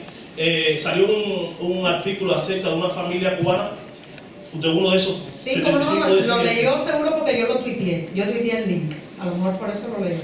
Sí, porque yo soy uno de los 5 millones de seguidores que tú tienes. No, tengo 500.000 nada más. 500.000 nada más, bien, perfecto. Entonces salió un artículo que a mí como cubano realmente me deprimió, acabó con mi personalidad, porque bueno, en ese artículo se podía leer acerca de una de las familias cubanas, de esos 75 prisioneros políticos que gracias a las gestiones de la Iglesia Católica y al gobierno de Zapatero lograron llegar a España, a la tierra prometida. Una de esas familias fue desalojada violentamente de su casa, y hay que ver, señores, esas imágenes en la televisión, ¿no? Cómo la policía arremete contra esa familia, arremete contra los vecinos, etc. Mientras que esas familias estaban en Cuba, esos 75 prisioneros políticos que salieron. Esto es caso único, pero los presos políticos cuáles son casos únicos. Cuando salieron del país se llevaron 700 familiares. Eso sucede solamente en Cuba. Bueno, pero por lo menos te reconoce que son presos políticos, digo, porque no soberantes, ¿no? Esas familias, mientras estaban en Cuba, todo el mundo se preocupaba por ellos. El mundo entero, incluso el periódico TAS. Esas familias están ahora desahuciadas muchísimo. Hay una persona que se quitó hasta la vida porque no aguantaba más la situación. Ellos mismos hasta han dicho con sus propias palabras que cuando vivían en Cuba vivían mejor. Una señora mayor que ya no recibe los medicamentos que recibía en Cuba, etcétera, ¿no? Y entonces ustedes estuvieron en España. Me gustaría saber si ustedes se interesaron por la situación de esos amigos, esos compañeros de causa, ¿no? Imagínense que yo linkeé ayer 3 veces la noticia. Pero si me interrumpen, entonces no puedo terminar mi idea. Adelante. La pregunta, por favor. Ya, la pregunta es que yo sé si ustedes se interesaron mientras estuvieron en España y se encontraron con los políticos españoles responsables de la situación de esos cubanos. Bueno, gracias. Ahora vamos a pasar por este lado. Aquí ya tiene el micrófono, por favor.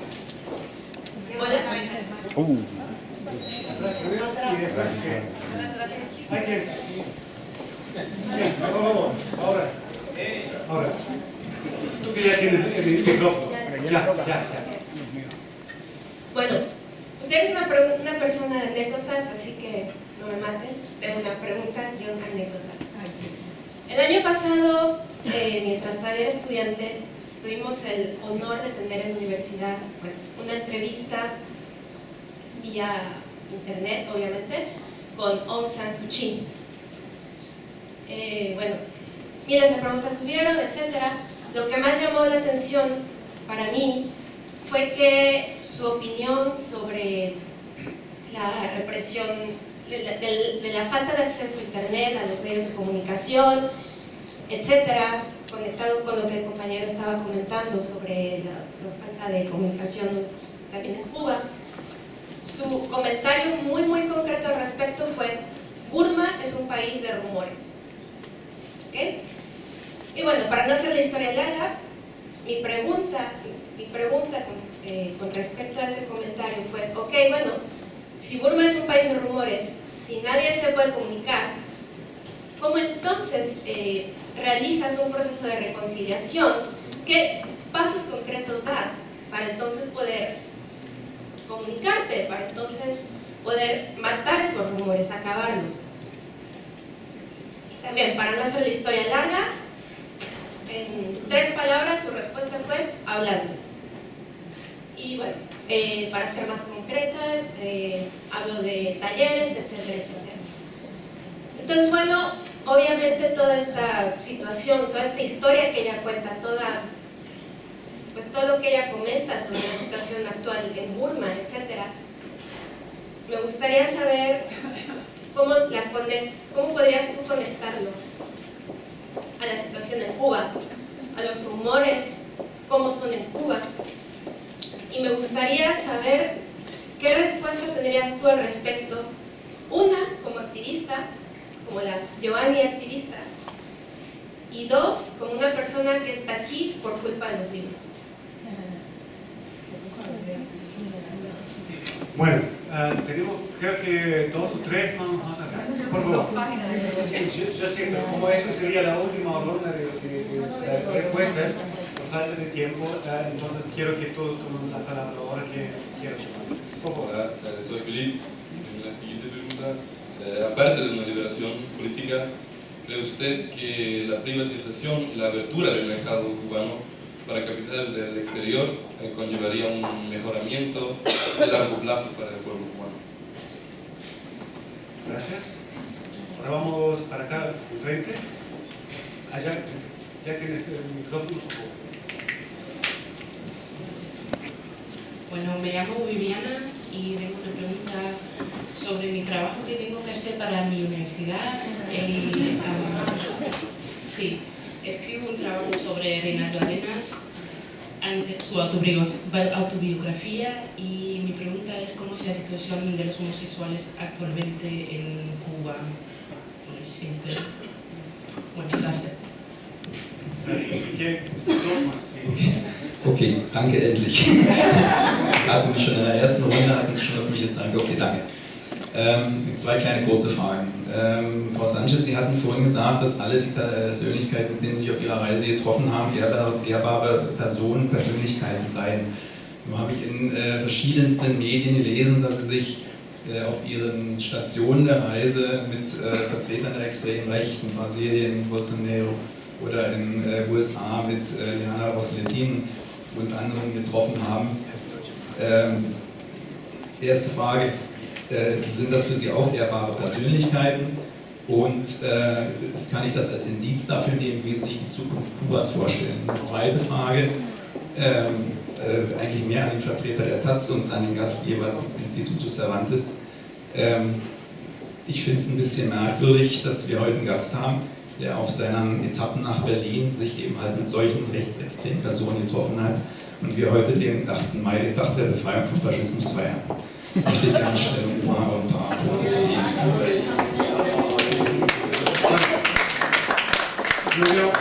No veo más preguntas que esta última, por favor, Hilda. Also, ich möchte gerne auf Deutsch die Frage zur Literatur, die du dir gewünscht hast. Ich habe sie nicht vorher gewusst.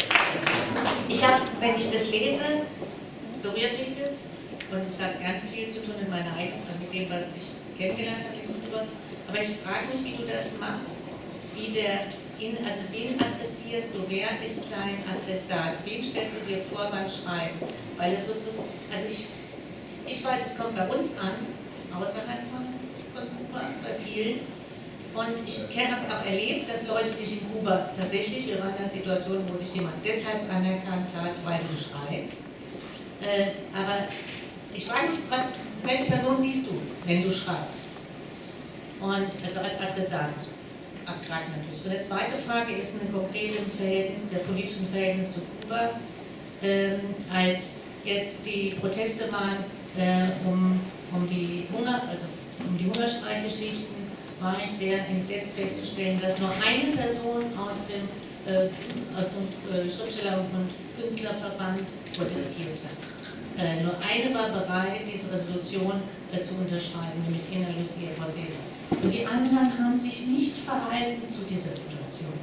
Und das finde ich richtig tragisch, weil es gab mal einen Moment, in der auch eine Diskussion in diesem Künstlerverband aufgebrochen ist. Und meine Frage ist, gibt es irgendwo noch eine Möglichkeit zwischen eurer Position als kritischer, im Internet hauptsächlich organisierter Tendenz, ganz verschiedene Gruppen sind das ja, aber die sozusagen nach Menschenrechten und sozialen Rechten und nach Vereinigungsrechten fragen und dieser Gruppe von Leuten, die eigentlich ja auch Interesse hätten, da was zu verändern und das auch artikuliert haben und dann aber irgendwie völlig den Kopf und den Schwanz eingezogen haben.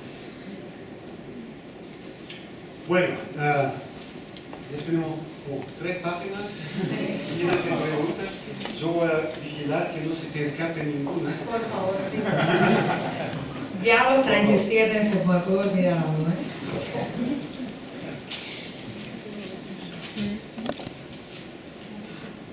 Bueno, primero otra vez agradecer las preguntas, ¿eh? Uno crece mucho con las preguntas, uno se vuelve mejor persona cuando le preguntan algo y tiene que responderlo, ¿no? Entonces vamos allá a crecer. La primera pregunta era de usted, señor, sí. Era sobre el tema de los 5 espías, que ya no son 5 porque uno acaba de renunciar a su nacionalidad norteamericana y se acaba de quedar en Cuba, si no estoy tan desinformada en las noticias, ¿no? Por tanto, no sé qué va a hacer el gobierno cubano con la campaña de los 5 a partir de ahora, porque pues ya nada, tendrá que remodelarlo y reformarlo todo, ¿no? En el tema del encuentro con la familia de pilotos de rescate fue un encuentro muy bonito, muy sentido, muy emocional, de víctima a víctima, ¿no? Porque como mismo ellos son las víctimas de la muerte prematura de sus seres queridos, la muerte arbitraria y totalmente violenta de personas inocentes, ellos saben también que yo soy otra víctima también, ¿no? De la desinformación, una víctima del adoctrinamiento, una víctima de muchas otras cosas.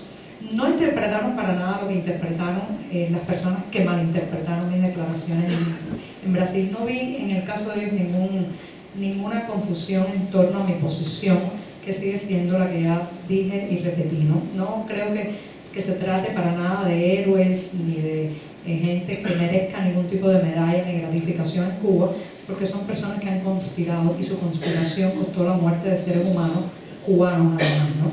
Por tanto, cuando me encontré con ellas, lo que recibí fue muchos abrazos. Fue muy bonito, un encuentro muy emotivo.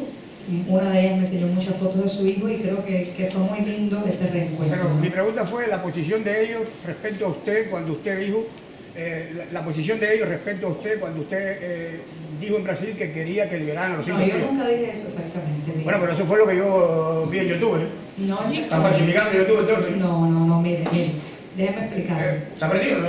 Sí, se oye bien. Sí, lo que pasa cuando uno se acerca no se oye lo mismo, pero Sí, claro, eso es sordo. Sí, mire.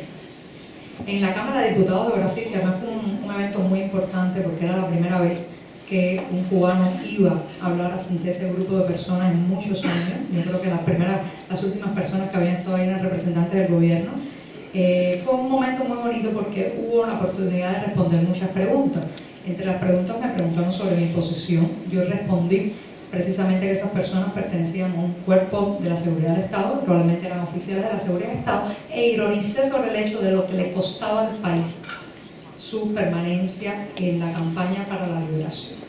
Eso fue entendido perfectamente por las familias, así me lo dijeron. Por tanto, no creo que haya habido ningún tipo de plano personal de ellas, las madres fundamentalmente, se ve ningún tipo de confusión al respecto, ¿no? Sobre todo porque después inmediatamente, para las personas que habían entendido la ironía como palabras directas y claras, yo hice una aclaración en mi blog, en mi cuenta de Twitter, ¿no? Pero usted dijo que era una ironía después que se formó el escándalo en internet. Bueno, señor, toda la palabra puede ser multiinterpretada. O sea, yo como filólogo y como persona que se comunica y se expresa con frecuencia, estoy acostumbrada a esos malentendidos, asumo. Yo, como le decía hace un rato, prefiero que me malinterpreten por mis palabras y no me malinterpreten por mi silencio. Pero les puedo asegurar que tanto las familias como las viudas como las madres fueron muy amables, muy respetuosas y muy comprensivas. Y fue un encuentro muy bonito. Bueno, pasamos a la inspiración para la libertad. ¿Quién era el de la pregunta? Señor, usted, gracias. Bueno, ser una inspiración para personas que están en situaciones similares y ejercen el activismo, ejercen la palabra, ejercen algún tipo de posicionamiento cívico, yo creo que es una gran responsabilidad. A algunos de ustedes les parecerá pues hasta motivo de orgullo poder estar aquí sentada con un micrófono, pero créanme que lo que se trata es de una gran responsabilidad. Yo me juego la vida prácticamente en el sentido de la vida como ente cívico, me la juego con cada palabra que digo. Y el vivir esta experiencia me ha enseñado mucho que uno tiene la responsabilidad de estar hablando para una comunidad muy lastimada, la comunidad cubana, para una comunidad muy lastimada que es la comunidad universal también, y que hay gente que pone las esperanzas en uno. Eso es lindo, pero es un peso enorme sobre los hombros y sé que lo llevo, cada día me levanto y sé también que hay mucha gente que prefiere guardar silencio y que yo hable por su voz, que narre lo que les pasa. Yo no puedo narrar todo lo que le pasa a todos en Cuba, porque eso es imposible, eso no es una tarea humana, pero asumo la posibilidad de narrar toda esa realidad y entonces veo que pues se levantan muchas pasiones, también se levantan muchos odios. Estoy dispuesta a aceptar eso como el reto a la expresión.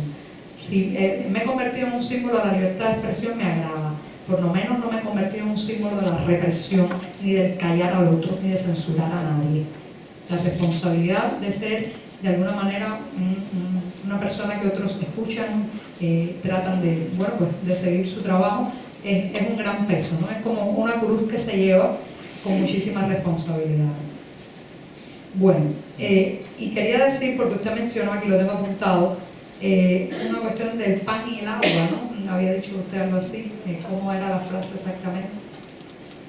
Pues que nosotros no solo vivimos, ¿no?, del pan y agua. Sí, eso, exacto, me gustó, gracias por recordarme, lo había apuntado, pero no sabía en qué contexto. Se lo agradezco porque yo uso mucho una metáfora que tiene que ver mucho con mi trabajo, que es la metáfora del alpiste y el agua. No es el pan en este caso, pero es el alpiste. Mucha gente, y aquí viene y se mezcla con una pregunta que hace un rato salió por acá y respondí, pero que se mezcla también. Mucha gente, cuando un activista cubano, una persona crítica, pues habla de la situación del país, de la falta de libertad, de asociación y de expresión, inmediatamente nos intentan callar recordándonos que tenemos educación y salud pública gratuita. Cosa que yo podría estar discutiendo aquí largas horas de por qué no es gratuita, porque cuando uno tiene un salario de $20 al mes, está claro que en ese salario ya viene descontada la salud que usamos y la que no usamos, la educación que nos dan y la que no nos dan, el policía político que nos vigila también lo pagamos nosotros, pero bueno, eso es una larga discusión. Imaginemos por un segundo que es gratuita. Entonces yo siempre utilizo eso como el alpiste y el aula, para justificar la jaula. La jaula de control, la jaula de silencio, la jaula de censura. Entonces yo digo, yo soy un pájaro y quiero volar, quiero disfrutar la libertad y que nadie me la cambie por alpiste y por agua. Que nadie intente cambiarme seguridad por libertad. Yo quiero tener las dos cosas, ¿no? Entonces,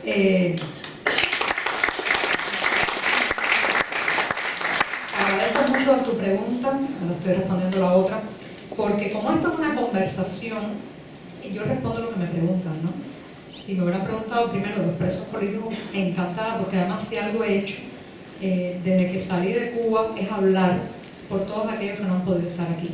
Estoy hablando, narrando, por ejemplo, la importancia del movimiento del periodismo independiente, del cual me he nutrido, del cual de alguna manera soy heredera. Mi propio esposo es periodista independiente y fue muy importante. Tuve varios amigos que cayeron en la Primavera Negra del 2003, Entre eso, si me está mirando vía internet, mi amigo y prácticamente un familiar de tan cercano, Adolfo Fernández Sainz, también mi amigo Raúl Rivero, poeta y escritor. Entonces el tema me toca muy de cerca. Creo que no se habla lo suficiente.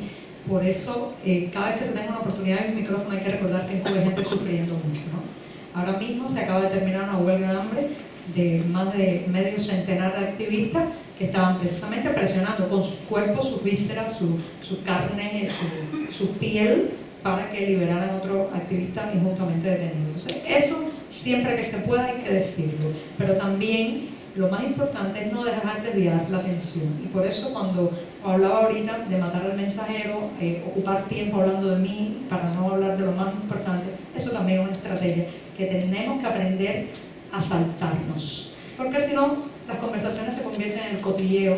Si yo vivo aquí, yo tengo la nariz asada o como tengo el pelo, esa no es la razón de todo esto. Si yo he podido viajar y he logrado salir, ha sido precisamente para lograr narrar esa realidad que no se deja narrar, ¿no? O sea, esa realidad que está muy censurada dentro de Cuba. Así que a ellos mi apoyo y mi solidaridad, y hay mucha gente dentro de Cuba haciendo cosas, ¿no? Desde el activismo político, los partidos de oposición, las damas de blanco, un músico de hip hop se encierra en el baño de su casa y de la manera más alternativa sale de ahí con un disco con una canción como Decadencia, que es un canto a la libertad, un canto a la democracia y un canto al cambio, ¿no? Entonces, en toda esa gente también hay que pensar. La primavera árabe, ¿por qué no pasa en Cuba? Bueno, yo creo que ya se habían respondido ustedes, pero yo voy a hablar de por qué creo que no ha habido ni habrá por el momento. Bueno, en primer lugar, en el caso de África del Norte se dieron una serie de circunstancias que en Cuba no aparecen. Se dio una gran población joven muy inconforme con deseos de cambio. En Cuba lamentablemente vivimos en un país de viejos, y no tengo nada contra las personas de la tercera edad, que conste, sino que sencillamente la mayoría de los jóvenes se van. En Cuba tenemos una natalidad del primer mundo y una migración del tercer mundo.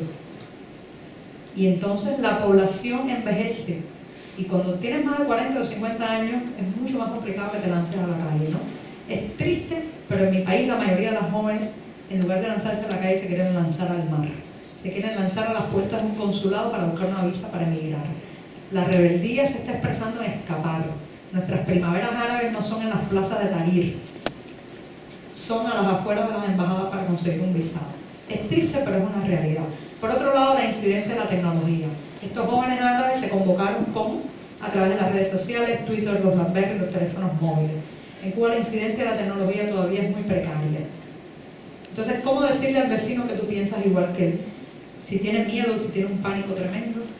Bueno, pues ahora, poco a poco, los teléfonos móviles nos están ayudando en eso, pero es un proceso largo. Lamentablemente no veo que la rebeldía ciudadana vaya a cambiar las cosas desde las manifestaciones pacíficas. Bueno, la pregunta de Vázquez, que además aprovecho para agradecer hoy, me hizo un recorrido maravilloso por el Museo del Stasi. Me sentí muy impresionada porque lo que para ustedes es historia y página pasada, para nosotros es presente y realidad cubana de hoy, ¿no? Las presiones psicológicas, los arrestos arbitrarios, las celdas de castigo. Entonces me impresionó mucho y aprovecho para agradecértelo en público. En torno a Ángel Santisteban hay que hacer mucho más. Ángel Santisteban es escritor cubano, preso, procesado, detenido, acusado de un delito común de violencia doméstica, pero que está demostrado, y no lo digo yo porque no soy una especialista en el tema, no soy una jurista, pero les recomiendo que se acerquen a una página como la Asociación Jurídica de Cuba, donde aparece detalle a detalle todas las infracciones e irregularidades que se cometieron en el caso de Ángel Santisteban. Hay que presionar más porque tenga un juicio justo, o al menos se revise su causa. Pero se están haciendo cosas. Yo no diría que está tan en el olvido. Se está haciendo una petición vía internet, hay mucha gente en Cuba presionando, y tiene muchos amigos Ángel en La Habana. Eso sí te puedo decir. Los amigos que estamos ahí estamos tratando de hacer todo lo posible. Osvaldo Payá y Harold Cepero, bueno, ¿qué decirles? Yo creo que ese 22 de julio marcó un antes y un después en todo el tema del sector crítico y la disidencia cubana. Una muy triste pérdida, dolorosa, traumática, una pérdida que nos dejó. Yo estaba al otro día, 23 de julio, en la iglesia donde se hizo el velatorio, y fue un momento muy triste, pero también de mucha confluencia. Se dieron cita ahí líderes y personas de casi todos los partidos políticos, todos los sectores de la oposición, amén de las diferencias o las divergencias que hubieran tenido con los fallecidos. Estaban allí. Y digo que fue triste y emotivo precisamente por eso, porque de pronto llegó un imperativo mayor como la muerte a decirnos: concéntrense en lo que los une y no en lo que los separa. Yo apoyo a la familia, la he apoyado, firmé la petición también de una investigación independiente, pero también sé que el gobierno va a hacer todo lo posible porque esa investigación no se haga. Depende de todo lo que presionemos y todas las voces que se suben, ¿no? Desalojos en Madrid. Si yo tuiteé esa noticia ayer en mi cuenta de Twitter y bueno, pues seguí la información porque el desalojo de una familia me parece algo sumamente dramático, ocurre en Madrid y en La Habana. También les recomiendo que busquen en Google desalojos familia Cuba y verán varios videos espeluznantes de desalojos similares en todo el territorio nacional, ¿no? Conozco muchos casos. Por tanto, sí, mi solidaridad fue de la mejor manera que yo puedo solidarizarme con alguien, informando. Yo soy una periodista, soy una informadora, soy alguien que maneja las nuevas tecnologías y la mejor manera que tengo de decir esto me gusta o esto no me gusta es a través de estas redes sociales. Así que ahí está, busquen mis tweets de hace varios días. Pero de todas maneras me alegra que el señor reconozca que eran presos políticos, porque eso ha sido una de las grandes batallas que el gobierno cubano no ha querido aceptar, que metió a esas personas en prisión en la primavera del 2003 por motivos de conciencia y por motivos políticos. Así que estoy de acuerdo con él en el tema de considerar los presos políticos. Aung San Suu Kyi y Burma como un país de rumores. A mí me gusta lo de el país de rumores, no porque me gustan los rumores, me gusta la metáfora, porque yo he dicho muchas veces que Cuba es un país de susurros. Curioso, ¿no? Porque el rumor y el susurro se parecen mucho, te obligan a hablar en voz baja, a decir a media lengua todo lo que piensan. En mi país, cuando las personas se reúnen y van a hablar de Fidel Castro, no dicen su nombre en voz alta, hacen así. Como el gesto ya se gastó mucho, entonces ahora hacen así. Les digo esto porque la gestualidad también implica el miedo. No buscas un sustituto para el nombre si no temes decir un nombre. O sea, los susurros y los silencios hablan por sí solos en muchas realidades. Entonces, yo también creo que hablando hay que encontrar las soluciones. Yo soy una persona de la palabra, del argumento, del debate y del diálogo. Lo que pasa es que vivo en un espacio donde ese diálogo está cerrado por uno de sus lados. Lo que uno escucha al otro lado son consignas, gritos e insultos. Pero yo estoy segura que un día se van a dar cuenta que tienen que usar también la palabra, ¿no? Un día se van a dar cuenta, los que están ahí afuera insultándome, que tienen que venir aquí, tomar el micrófono y hablar conmigo. Eso espero. Yo le tengo fe a la palabra. Entonces, en eso coincido mucho con Aung San Suu Kyi, una mujer que de verdad desde la fragilidad, desde el pacifismo, pues ha logrado domesticar muchos demonios, ¿no? Muchos demonios intolerantes. Capital extranjero y apertura. Es una pregunta que hizo un señor por acá, gracias. Bueno, yo creo que la apertura económica en Cuba, que espero no sea una apertura no integral, o sea que también venga acompañada de apertura política, porque eso es lo que nos falta ahora. Hay flexibilizaciones en el tema del trabajo por cuenta propia, hay flexibilizaciones, por ejemplo, en el tema de comprar y vender una casa, pero no se ha flexibilizado nada que los cubanos podamos asociarnos libremente por colores políticos, tendencias ideológicas o cualquier otra, ¿no?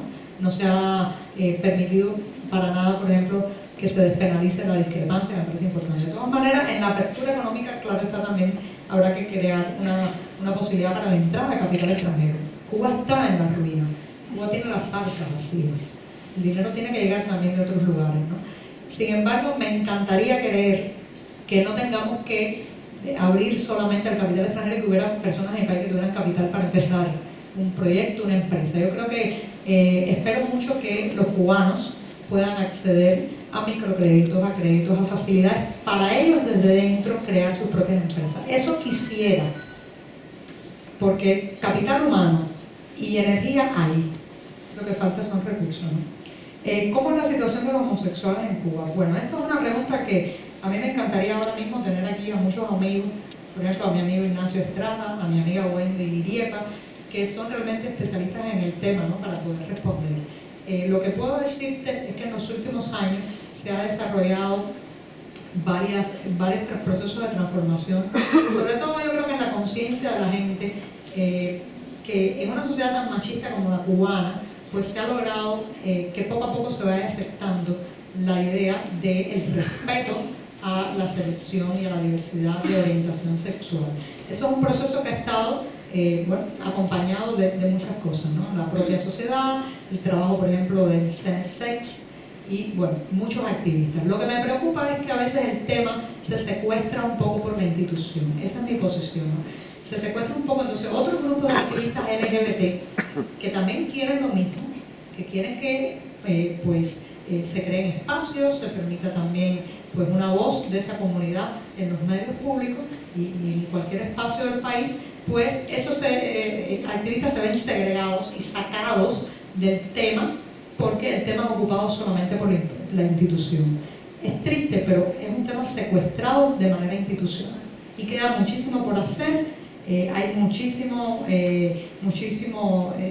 discriminación todavía en la calle, muchísimos arquetipos en la cabeza del cubano, y eso se elimina o se supera un poco hablando del tema, pero no desde la verticalidad, no desde Mariela Castro, desde abajo también. Entonces hay que permitir a esos otros activistas, en mi juicio, a que también hagan un papel social, ¿no? Había un señor que habló en alemán que dijo representante de la derecha. Yo creo que esto ya se une a una pregunta que había respondido, pero bueno, de todas maneras voy a volverla a responder. Yo me encontraba con todo el espectro político en mis viajes. Me encontré con todas las tendencias, porque les repito, soy una persona puente, soy una persona que cree en el diálogo, soy una persona que busca la conciliación desde la palabra. En España también me encontré con el Partido Socialista Español, muy interesante charla, por cierto, pero no aparece mencionada en la pregunta. Siempre tengo mis dudas cuando la gente selecciona una porción de mi vida nada más. No es una mirada integral, lo siento. ¿Qué persona ves cuando escribe? Veo a la generación Y. O sea, yo escribo mucho para el que ha vivido lo mismo que yo. Es curioso porque un blog tan personal, local y generacional se ha convertido en un blog universal. Pero le hablo a Giordani, Junieski, Jordanka, Yusimi, a la generación Y que vivieron lo mismo que yo, nacieron prácticamente en el año del primer congreso del partido, crecieron mirando los dibujos animados soviéticos, vieron a sus padres partir como el mío un día a la RDA con una maleta enorme a conocer el sueño de lo que íbamos a hacer en el futuro y regresar creyendo en ese sueño además. Esa generación que conoció las escuelas en el campo, los preuniversitarios, le escribo a eso.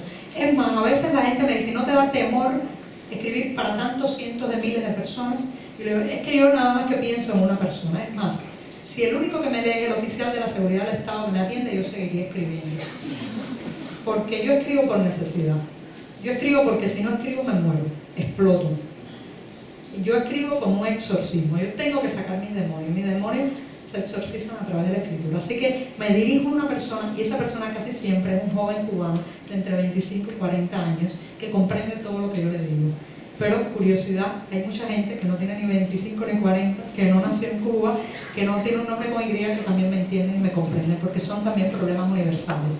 El amor y el dolor, la nostalgia, lo perdido, la promesa frustrada, la utopía que no llega, los amigos que se van, son grandes problemas humanos también. Bien, en relación con todavía hay posibilidades de conciliar la posición de Internet con la posición de los intelectuales. Yo no pierdo las esperanzas. Yo me encuentro con amigos míos que trabajan para periódicos oficiales y me dicen, ¿viste lo que escribí en la 7ª línea del artículo que publiqué el miércoles? Y yo le digo, no, ¿qué publicaste? Y dice, bueno, que no dije nuestro querido comandante en jefe, sino nada más que dije nuestro comandante en jefe. Y yo le digo, vas bien, vas bien. Les digo esto porque se atreven. Lo que pasa es que ya para los que hemos pasado una delgada línea roja, esos atrevimientos nos parecen un poco ingenuos también. Pero sí creo que hay mucha gente en la intelectualidad inconforme, crítica, intentando cambiar las cosas. Ahora mismo acaba de ocurrir un caso, que es el caso de Roberto Zurbano, un activista y un escritor y también una persona que pertenece a la institucionalidad y a la intelectualidad oficial, que acaba de escribir un texto que salió en el New York Times sobre el tema del racismo en Cuba. Y entonces, bueno, pues le está pasando mal, precisamente por atreverse a hablar de un tema que es un tema casi tabú, porque se supone que ya es un tema superado del que no se habla, o que no se habla con medios extranjeros, ¿no? Entonces digo esto porque sí hay un atrevimiento en la institucionalidad, y yo no pierdo la esperanza de un día no nos dejen con la silla vacía. hemos hecho muchas convocatorias de decirles, vengan. Nosotros, mi esposo y yo, firmamos un programa de televisión en la sala de nuestra casa, se llama Razones Ciudadanas, y hemos invitado a muchas personas más cercanas al oficialismo. No me gusta decir oficialista porque no me gusta ofender a nadie, ¿no? Oficialista es una palabra muy fea. Los hemos invitado y nos han dicho, no, por el momento no quiero ir. Un día vendrán a ese programa o a otro. Tampoco es que seamos el único micrófono para debatir, hay muchos otros. Yo por el momento estoy dispuesta a ir a ellos a debatir. Yo he entrado en muchos lugares, algunas veces con peluca, porque no me dejan entrar como me veo ahora, pero sí, tengo una intención de acceder también a esos micrófonos y a esos diálogos. Bueno, a ver, yo creo que ya agoté todas las preguntas, ¿alguna más?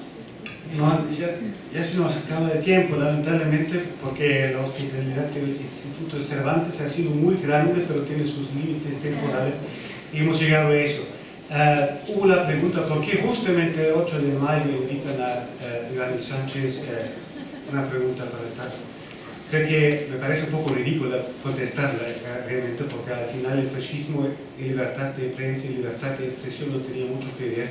Y para mí, y como para TATS, Iván Sánchez no es sobre si estoy de acuerdo con todo lo que dice o no. Iván Sánchez para mí es alguien que lucha para la pluralidad, para el diálogo, para la libre expresión de opiniones diferentes. Yo trabajo en un periódico que no estamos dentro de la redacción, no estamos de acuerdo sobre nada. Nos peleamos sobre todo, ¿no? Bueno, en mi casa no estamos de acuerdo en nada y somos tres, ¿no? Sí.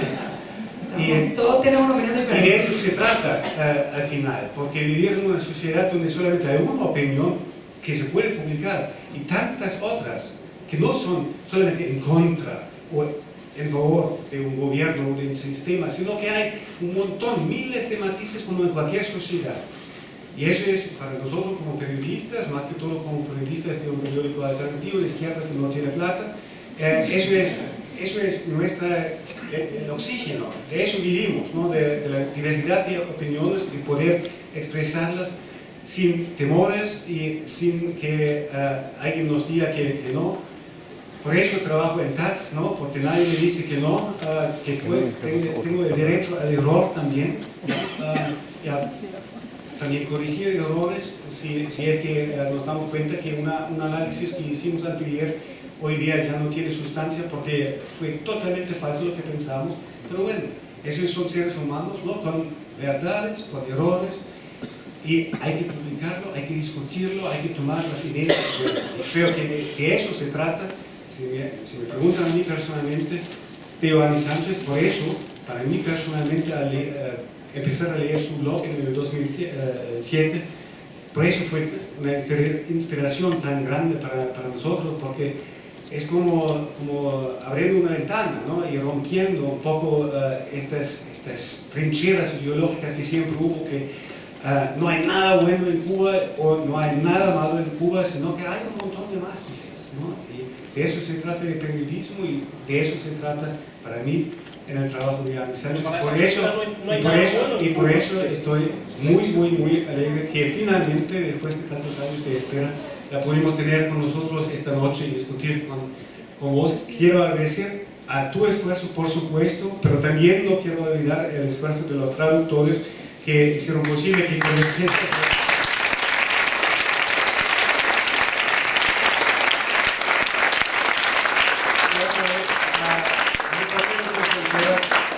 Y al Instituto de Cervantes por la buena cooperación en este evento. Giovanni, mucho éxito en tu viaje. Te falta poco para regresar a Cuba.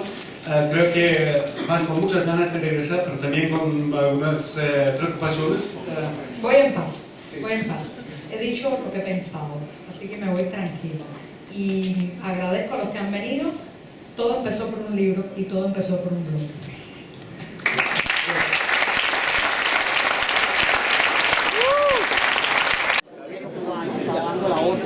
Una recomendación que no era una orden de regresar aquí. Por lo tanto, especialmente ponemos la también, oye, gracias. Bueno, gracias por trabajo. Sí, se va a reunir con la persona que se llama de... Sí.